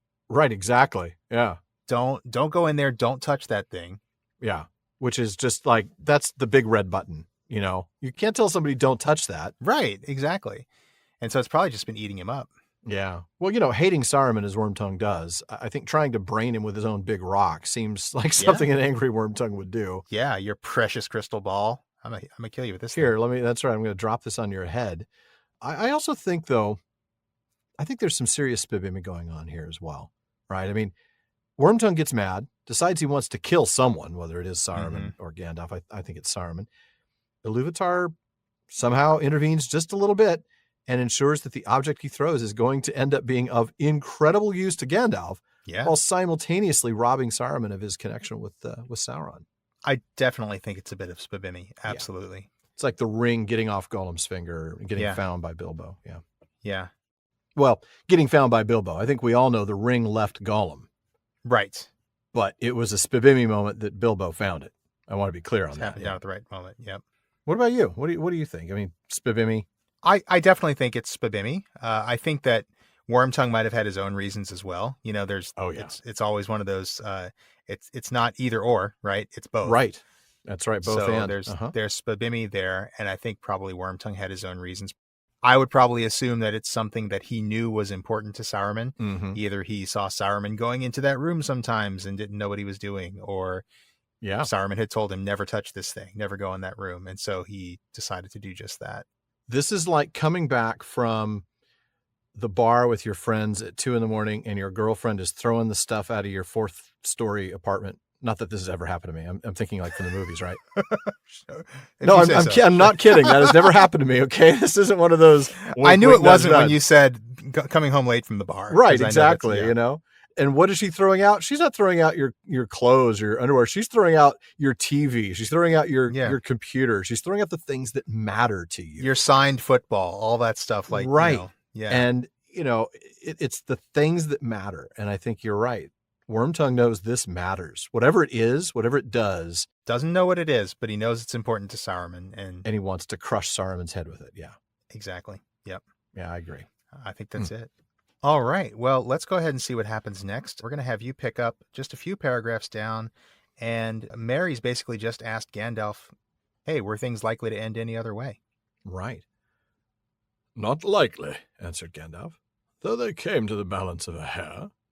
But I had reasons for trying, some merciful, and some less so. First, Saruman was shown that the power of his voice was waning. He cannot be both tyrant and counselor. When the plot is ripe, it remains no longer secret. Yet he fell into the trap and tried to deal with his victims piecemeal while others listened. Then I gave him a last choice and a fair one, to renounce both Mordor and his private schemes and make amends by helping us in our need. He knows our need, none better. Great service he could have rendered, but he has chosen to withhold it and keep the power of Orthanc. He will not serve, only command. He lives now in terror of the shadow of Mordor, and yet he still dreams of riding the storm. Unhappy fool.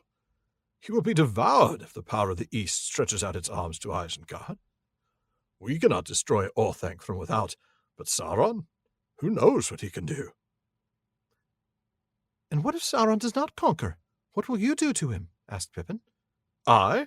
Nothing, said Gandalf. I will do nothing to him. I do not wish for mastery. What will become of him, I cannot say. I grieve that so much that was good now festers in the tower. Still, for us things have not gone badly. Strange are the turns of fortune. Often does hatred hurt itself. I guess that even if we had entered in, we could have found few treasures in Orthanc more precious than the thing which Wormtongue threw down at us. A shrill shriek, suddenly cut off, came from an open window high above. It seems that Saruman thinks so too, said Gandalf. Let us leave them. Oh, Wormtongue. Oh, this is going to reflect on your performance review. Yeah, that's right. This is going to come up at your performance review. Yeah. Yeah, right before I cut you in half. Yeah. Yep. Man. So, wow. Okay. Well, going back to just before you started reading at the beginning of the passage after that break there. Mhm. With the spell of Saruman broken, the riders cheer Theoden, they salute Gandalf. They've seen Saruman come as commanded and then slink away. That spell is broken, we're told. Yeah, they know who has the power now.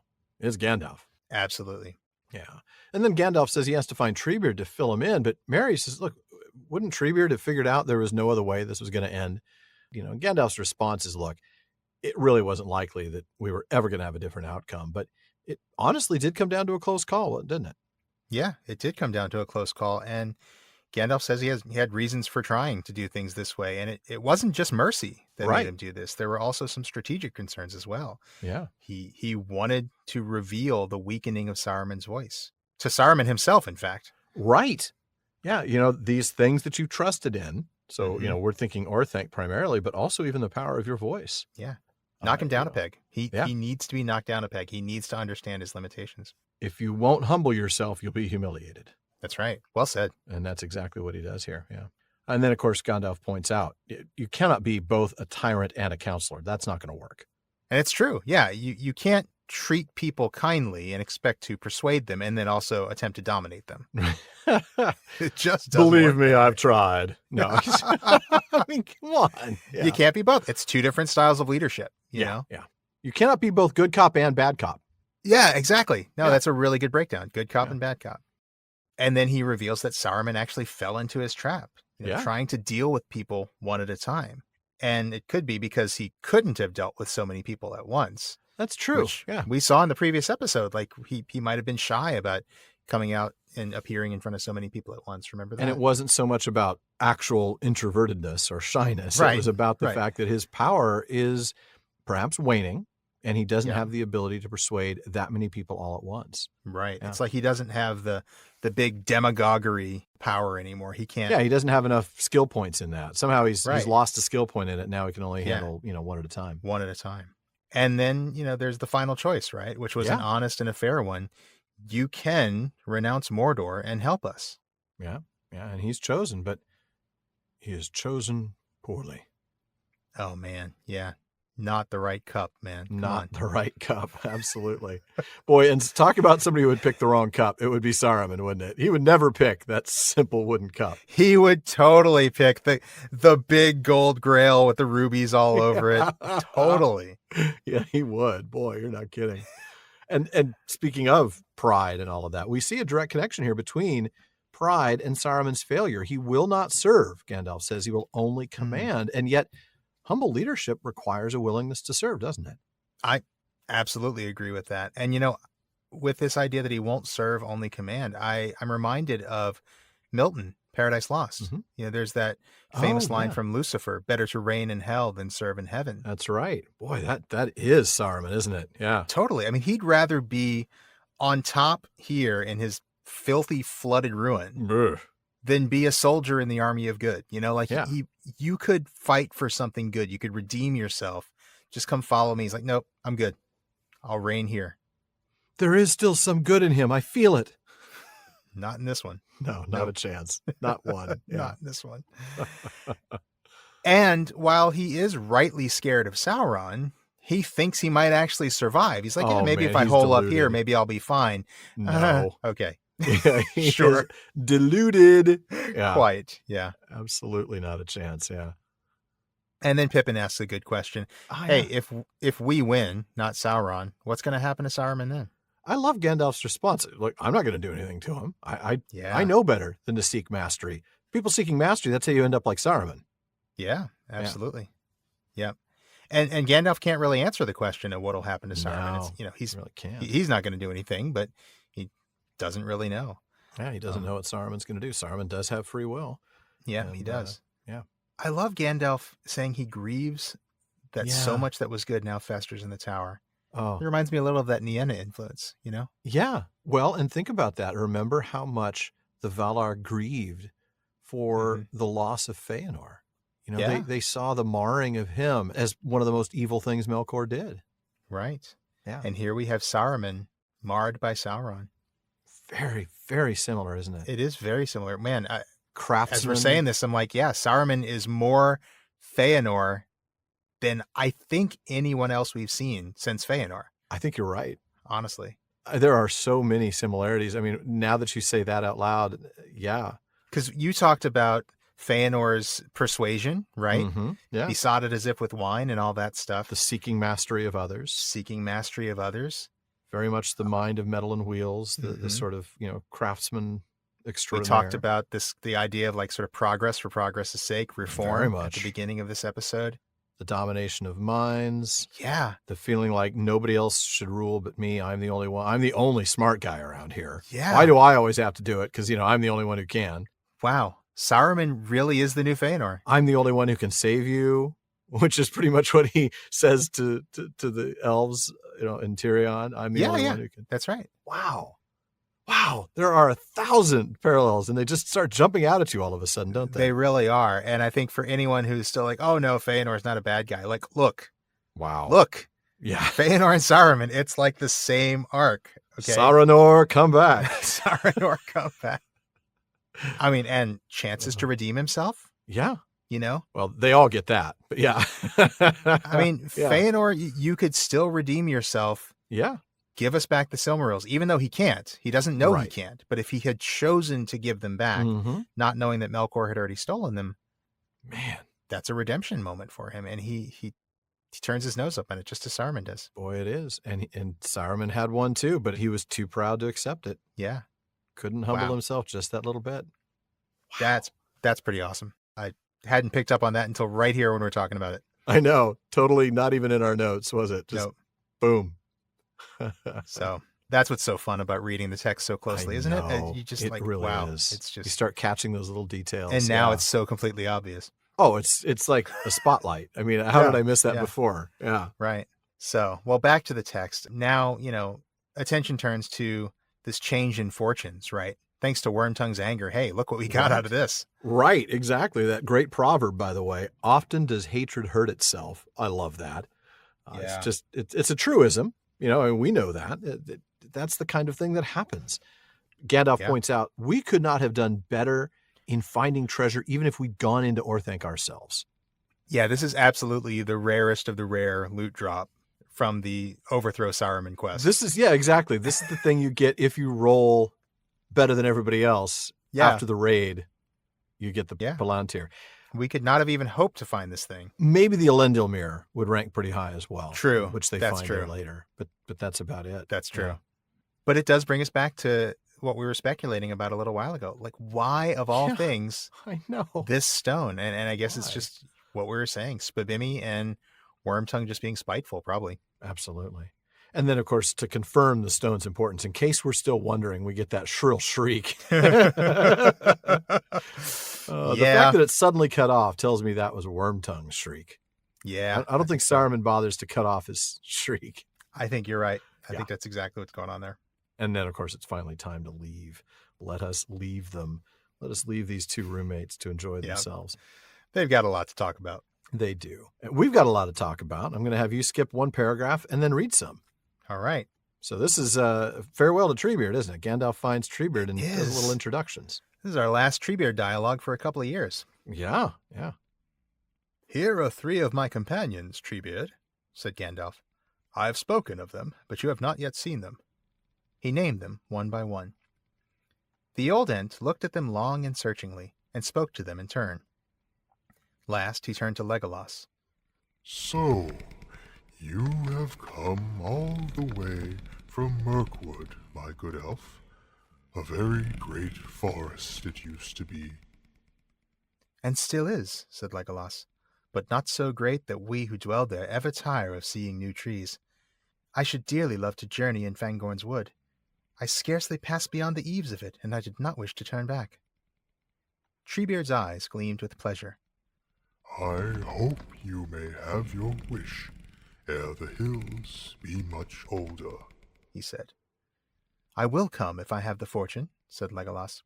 I have made a bargain with my friend that if all goes well, we will visit Fangorn together. By your leave.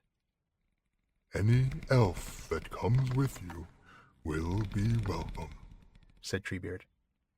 The friend I speak of is not an elf, said Legolas. I mean Gimli, Glóin's son here.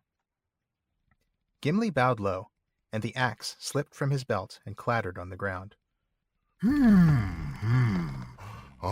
Now, said Treebeard, looking dark-eyed at him. a dwarf and an axe-bearer. I have goodwill to elves, but you ask much. This is a strange friendship.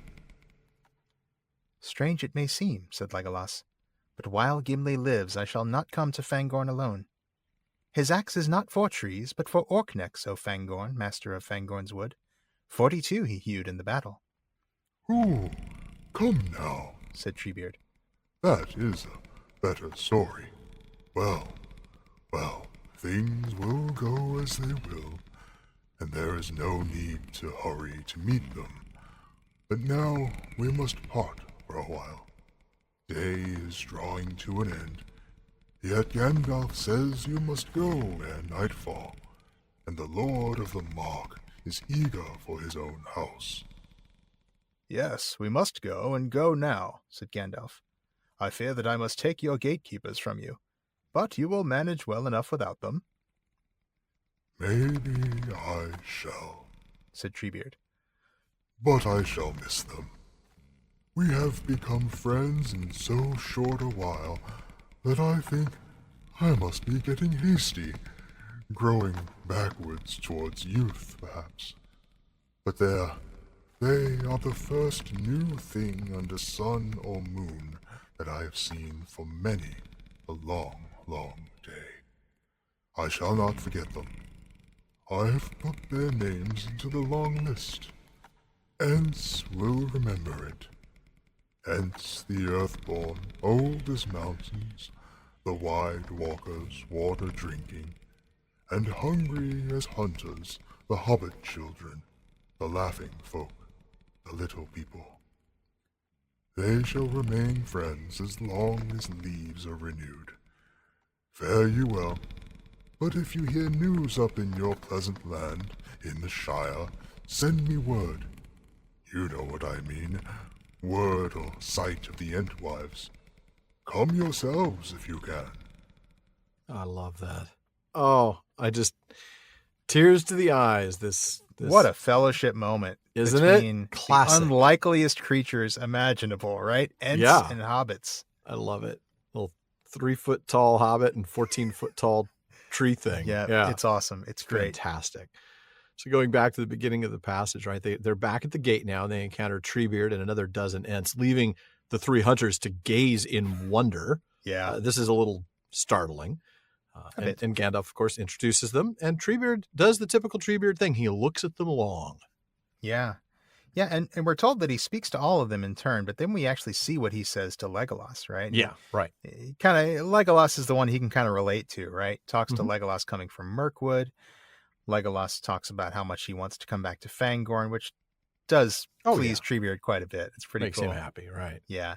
And then Legolas talks about the bargain with Gimli, but Treebeard makes an assumption here, doesn't he? He does. Yeah, Legolas just talks about a friend. He doesn't name him yet. So it's like, oh, okay, sure. Yeah, any elf. Bring your elf friends. We're all good with elves here. And well, when Gimli is mentioned, Gimli bows and his axe, I love it, kind of clumsily clatters to the ground. And, busted. Oops. Yeah. So Treebeard's initial reaction is, of course, suspicion. But Legolas comes to Gimli's defense. He brags of his exploits in the battle. I mean, it's great. Another fellowship moment right there.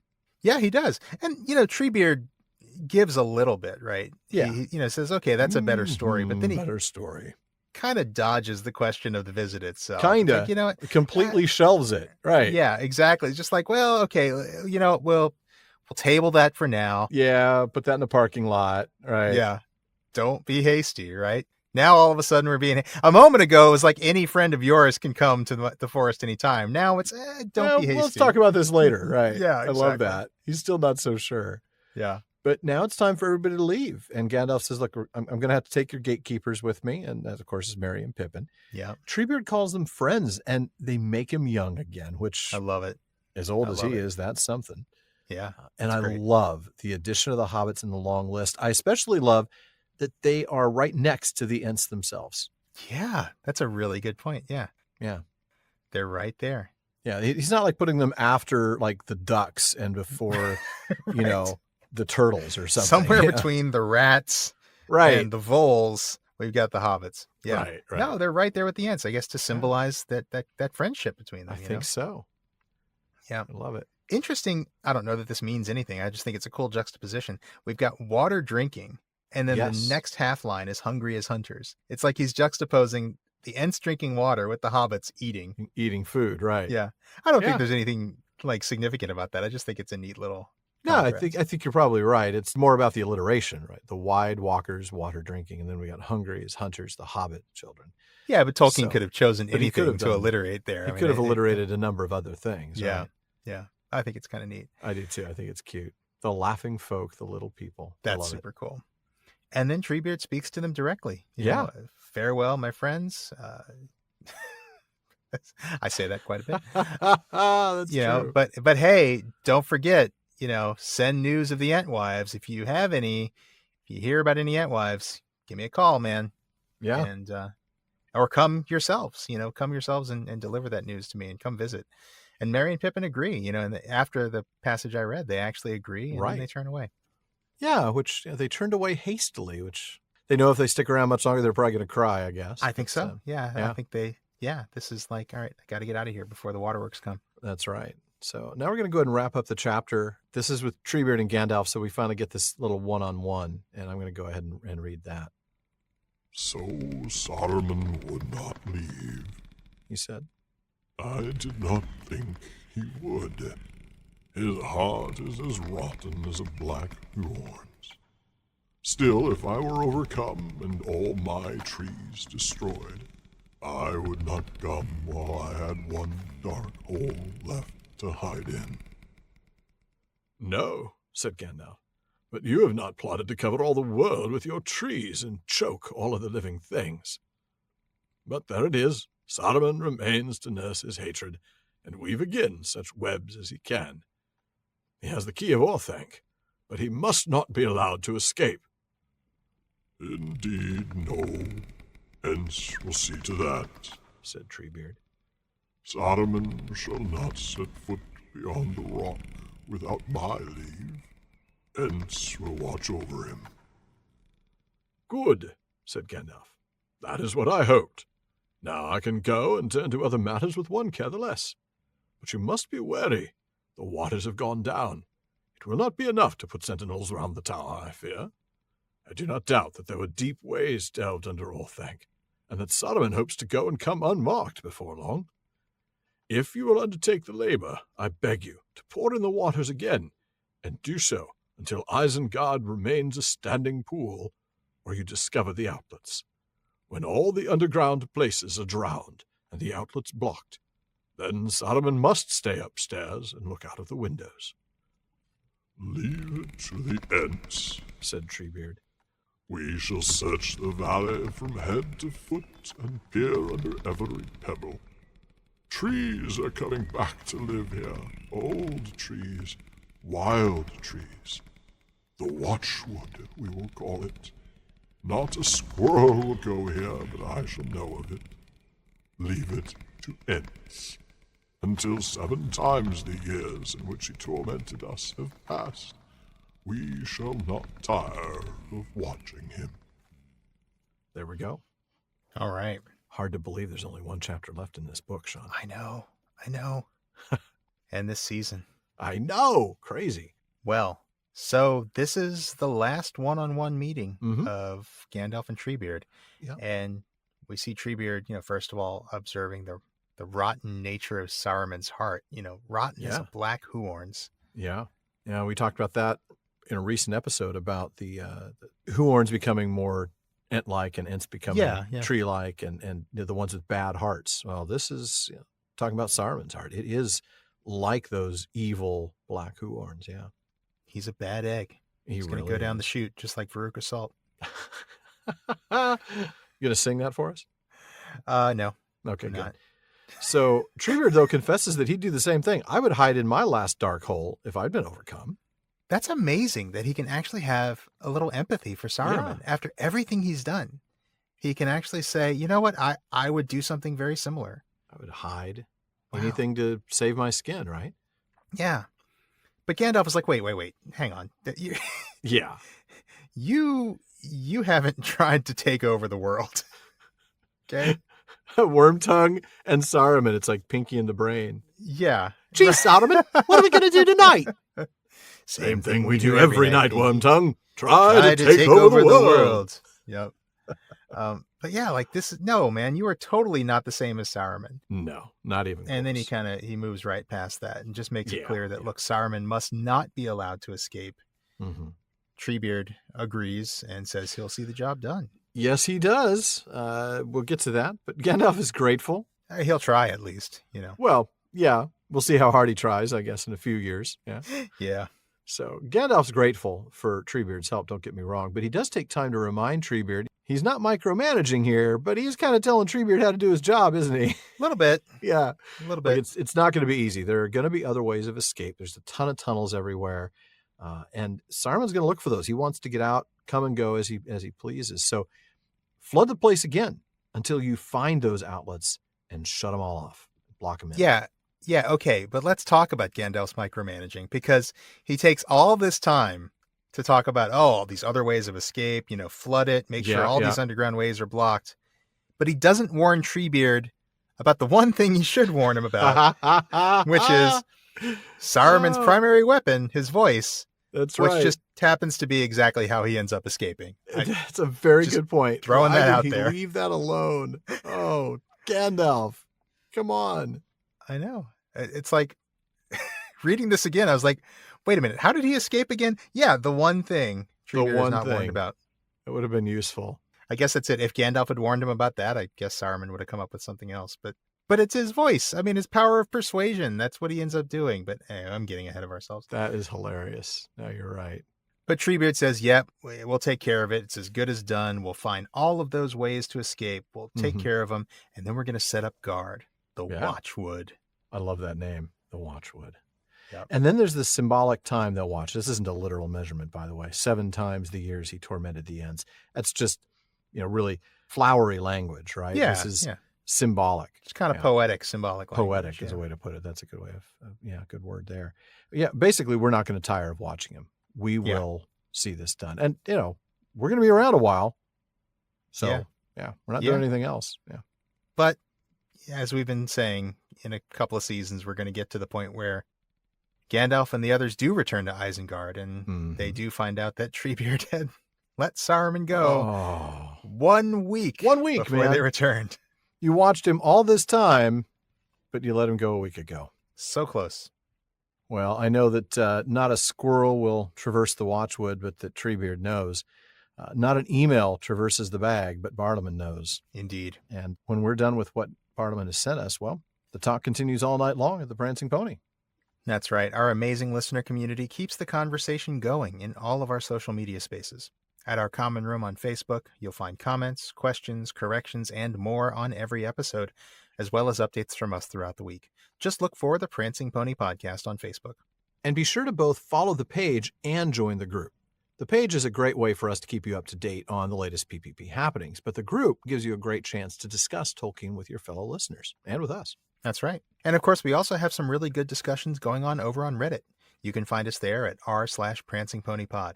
And don't forget to follow us on Twitter and Instagram, both with the handle @PrancingPonyPod. And if you're enjoying the show, please share us and please consider giving us a review on Apple Podcasts. Thank you for that. Now, the episode airs on July 18th, and our season wraps up in just a couple of weeks. If you're paying attention, though, to the episode numbers, a little math tells you that episode 222 isn't too far away. As a matter of fact, it's going to be the first or second episode of next season. And you might remember the fun we had with our 111st episode, going over the highlights of our first 110 shows. Well, we haven't figured out what to call the 222nd episode yet, but we're going to do the same thing. It's going to be a highlight show with selections chosen by you. That's right. So please be thinking of your favorite moments from episode 112 through the end of this season and send them into Bartleman. Be sure to include an episode number, a starting timestamp, and a brief note describing the segment. That brief note is really important, folks. I know I've said this the last few weeks, but it is very important. Our digital ads actually vary in quantity and length. So if you just give us a timestamp, it is very possible we're going to be off by a minute or two. It's almost certain. Yeah. Yeah. So give us a timestamp, sure, but also describe what it is you're looking for. Help us out And if we use your selected clip on the show, we'll give you a shout out. And thank you in advance for helping us celebrate our 11D1 times 2 episode. It's going to have to work for now. I don't know. We'll come up with something. Yeah, we will. And finally, folks, if you do want exclusive content like postscripts to the episodes, full bonus episodes, live Discord events with me and Sean, and episodes without those digital ads, then check out patreon.com/prancingponypod, where you can support the show by joining the Fellowship of the Podcast. Now, let's see what messages Barliman has brought us. Sean. All right. Well, first up, Axel S. in Malmö, Sweden, says he was watching the Lord of the Rings movies the other day, and it got him wondering, what if Saruman did turn back to the good side? What if he took that redemption moment? Oh, yeah. What do you think would have happened? And what would his contribution to the war against Sauron be? We know Gandalf inspired and guided the free people, kindling hope and all that, but Saruman always seemed like a more hands-on type of guy to me, Axel says. What do you think? That's a fair point. Yeah, Saruman certainly had some skills. I mean, were he to renounce the dark side and use his force powers for good? Sorry, wrong legendarium. That's all right. Yeah, I think Axel is right about Saruman being a hands-on sort of guy, but honestly, that's a two-edged sword, really. As we've seen, he's not exactly a competent general. His ability to lead an army is questionable at best, so I don't want him in that role. No. Maybe head of research and development for weapons? Yeah, I could see that. I mean, he's definitely a gearhead, right? Oh, yeah. Follower of Aule and all. Another Feanor, as we've just discovered this episode. That's right. I mean, imagine if the Army of the West had some of those black powder charges to use at the Morannon. Ooh, yeah. I bet the mouth of Sauron wouldn't have been so mouthy then. I love that. And I'd like to think that Saruman could use that mind of metal and wheels to come up with some awesome siege equipment, but based on what we saw at Helm's Deep and the analysis we had of that, maybe it wouldn't have been all that impressive, honestly. But still, he could have done some good. He could. I mean, I can see him now. Okay, Gandalf, I have a plan. We're going to attack Barad-dûr using ladders. Ladders. Gandalf's like, no, ladder attacks never work. Don't you remember, Saruman? That's right. Come on, you've learned this lesson. I could also see Saruman, though, using his persuasive abilities, right? His rhetoric as almost as a diplomat in some way. Not so much a friendly diplomat, right? Sort of an ambassador to a slightly hostile country. I mean, he'd really have to get his anger under control, though. He would. He'd start a war otherwise. Yeah. Oh, absolutely. I could also see him being what I would call the scout team quarterback, right? The guy that runs the opponent's plays in practice. So, okay, yeah. Yeah, I mean, he could be good in that role as well. Yeah. I mean, honestly, I think if he could control his own mind for long enough, he might actually be able to use the Palantir for good in some way. Yeah, that's a good point. Right. What if they could spy on Sauron? I mean, okay, yeah, I know that never ends well for anyone, but still. But Saruman is a Maya. He started out as Sauron's equal, at least. Mm-hmm. Yeah, so maybe the Palantir would be good for something. And that, I think, is an excellent segue into our next question. Alan, you want to do the next one? Oh, you know what? That is a great segue. Logan H. asks us a very timely question. When Grima throws the Palantir down, it smites and cracks the steps of Orthanc, apparently being one of the only things that can damage the stone. Now, I assume both are obviously strengthened by some form of magic, but what do you speculate that they are made of? From precious gems and stone? Oh, man. Well, it seems like Logan is asking both, what are the steps of Orthanc made of? And the more obvious question, what are the Palantiri made of? Yeah, I think so. So I guess we should start with the first one, the steps of Orthanc. Well, we know the stairs are made of the same black stone as the rest of Orthanc. Mm-hmm. The text earlier in this chapter says they were hewn by some unknown art of the same black stone. So there you go. But if we go back 2 chapters to the road to Isengard, we read a bit more.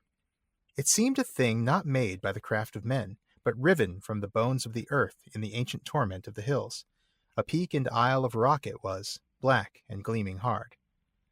Now, the only conclusion we can reach with any certainty from that is that Orthanc and the stairs are made of some sort of black rock or stone.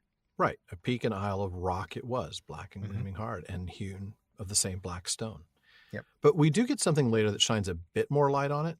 When we get the description of Minas Tirith, we read that the main wall of the city, quote, was like to the Tower of Orthanc, hard and dark and smooth, unconquerable by steel or fire, unbreakable except by some convulsion that would rend the very earth on which it stood.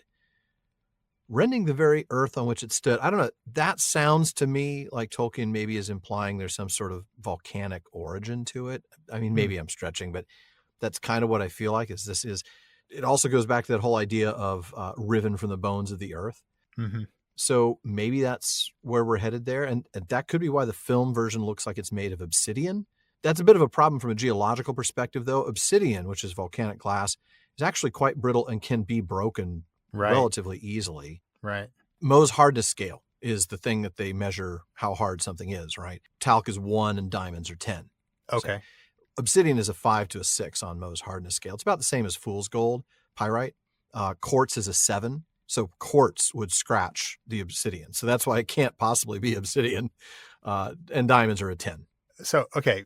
Wow. First of all, when you talk about Mohs hardness scale, which I've never heard of before now. It's right next to Mohs Bar and Tavern. That's all I can think of. Here's your diamonds. Take them. Come on, kid. These diamonds are really hard. Yeah, exactly. This is MOH, by the way, for anybody trying to look it up. It's not Mohs. Mohs hardness scale. Yeah. Okay. I've never heard of that one before. Yeah. And I bow to your superior geological knowledge. I accept your bowing. No, I don't. I do seem to remember in one of the featurettes to the movies that Weta did want it to look like obsidian. I think they were actually going for that, which is really cool looking with the sharp edges and all that. Oh, yeah, absolutely. It never felt right to me. I always imagined Orthanc more like black hematite or something. Oh, yeah, I can see that. Okay. Which, as I'm looking right now online, I see is not actually much higher on those hardness I was going to say, scales. I don't think that's a particularly hard stone. No. So it's not really much better, but still, I think we're dealing with, anything black that we can come up with, I guess maybe isn't hard enough. So I'll just stop there, and I'll save any further speculation until somebody comes out with a book called Rocks of Middle Earth that I can. And not Rock of Middle Earth, which would be all that the would cool be this stuff we've podcast, been singing. basically. Right, yeah. Exactly, yeah. We should rename the podcast Rock of Middle Earth. So that's Orthanc. Now, as for the Palantiri, we don't really want to get too far ahead of ourselves. I was going to say, steal our own thunder there. Yeah. Yeah, we're going to be covering them in a lot of depth next chapter, but I think we can at least read this one paragraph from Unfinished Tales. All right. They were perfect spheres, appearing, when at rest, to be made of solid glass or crystal, deep black in hue. At smallest, they were about a foot in diameter, but some, certainly the stones of Osgiliath and Amonsul, were much larger, and could not be lifted by one man. They were very heavy, but perfectly smooth, and would suffer no damage if by accident or malice they were unseated and rolled off their tables.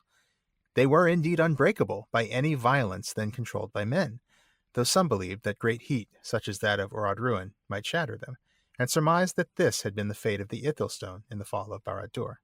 All right, then. Well, we do know that they were made by elves. That's one more thing we can say. In fact, in the index of names in the Silmarillion, under the entry for Palantiri, we read, "Those that watch from afar, the 7 seeing stones brought by Elendil and his sons from Númenor, made by Feanor in Aman."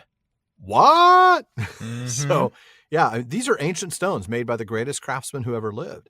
Given his skill with jewels, I don't think it's surprising at all that Tolkien went from having the stairs shatter the Palantir to having the Palantir break the stairs. Yeah, and it makes perfect sense that Feanorian workmanship would trump Númenorian workmanship. Yeah. I mean, honestly, given that it was made by Feanor, I'm surprised it didn't try to set anyone on fire before it hit the stairs. Or steal something. Or steal something, or give him the finger, just going down. I hate you. Oh my gosh, that's brilliant. Yeah. And yes, you can look forward to a lot more jokes like that one next time. I'm sure you can. But for now, folks, that does wrap it up for another episode of the Prancing Pony podcast. But please be sure to join us again next week when Pippin sneaks a furtive look at something forbidden late at night. I don't even want to say what that makes me think of. No. But it does not sound right. No, it does not. No. But folks, as always, we want to take a moment to thank some truly important people, our patrons at the Cure-Dance contribution tier. I will start with DeMay in Alaska, James in Virginia, Tamsin in Minnesota, Chad in Texas, Lance in New Jersey, Paul in Colorado, Jerry in Texas, Bruce in California, Mario in Utah, Seth in Texas, B in California, Joseph in Texas, Kathy from North Carolina, Lori from Washington, and Josh in Oklahoma. And then we have Carlos in California, Brian from the UK, Cameron in Nevada, Ned from Connecticut, Jerry from Washington, Nick from Wisconsin, Ryan from Alaska, Paul from Buckland, Joe in Washington, Ryan in Illinois, Erwin from the Netherlands, and Lucas in Germany. Thank you all so very much for your generous support. Now, We also want to thank the team that helps make the show better. That includes our research assistants and our Barliman, Becca Davis, producer Jordan Rennells, social media manager Casey Hilsey, event and Patreon community coordinator Katie McKenna, and website guru Phil Dean. This show would not be what it is without our supporters and our teammates, so thank you all. Now, be sure you don't miss any episodes of the Prancing Pony podcast. Subscribe to the show through Apple Podcasts, Spotify, or your favorite podcast app. Now, one last thing as always, don't forget to send your thoughts, comments, and, well, most of all, your keys to our thing to Barnum at theprancingponypodcast.com. I'm just glad you didn't say send us something forbidden we can sneak a look at later. No! Something illicit to sneak a furtive look at late at night? Yeah, No, right, I don't want no. that. I don't want to know what people would send. No, I do not. Folks, Barliman is a lot more reliable these days, too reliable to pass something like that on. Thankfully, yeah. But we do get a lot of mail, so we'll get to you as soon as we can. And your question or comment may be featured on a future episode. Now, as always, this has been far too short a time to spend among such excellent and admirable listeners. But until next time. Farewell, friends.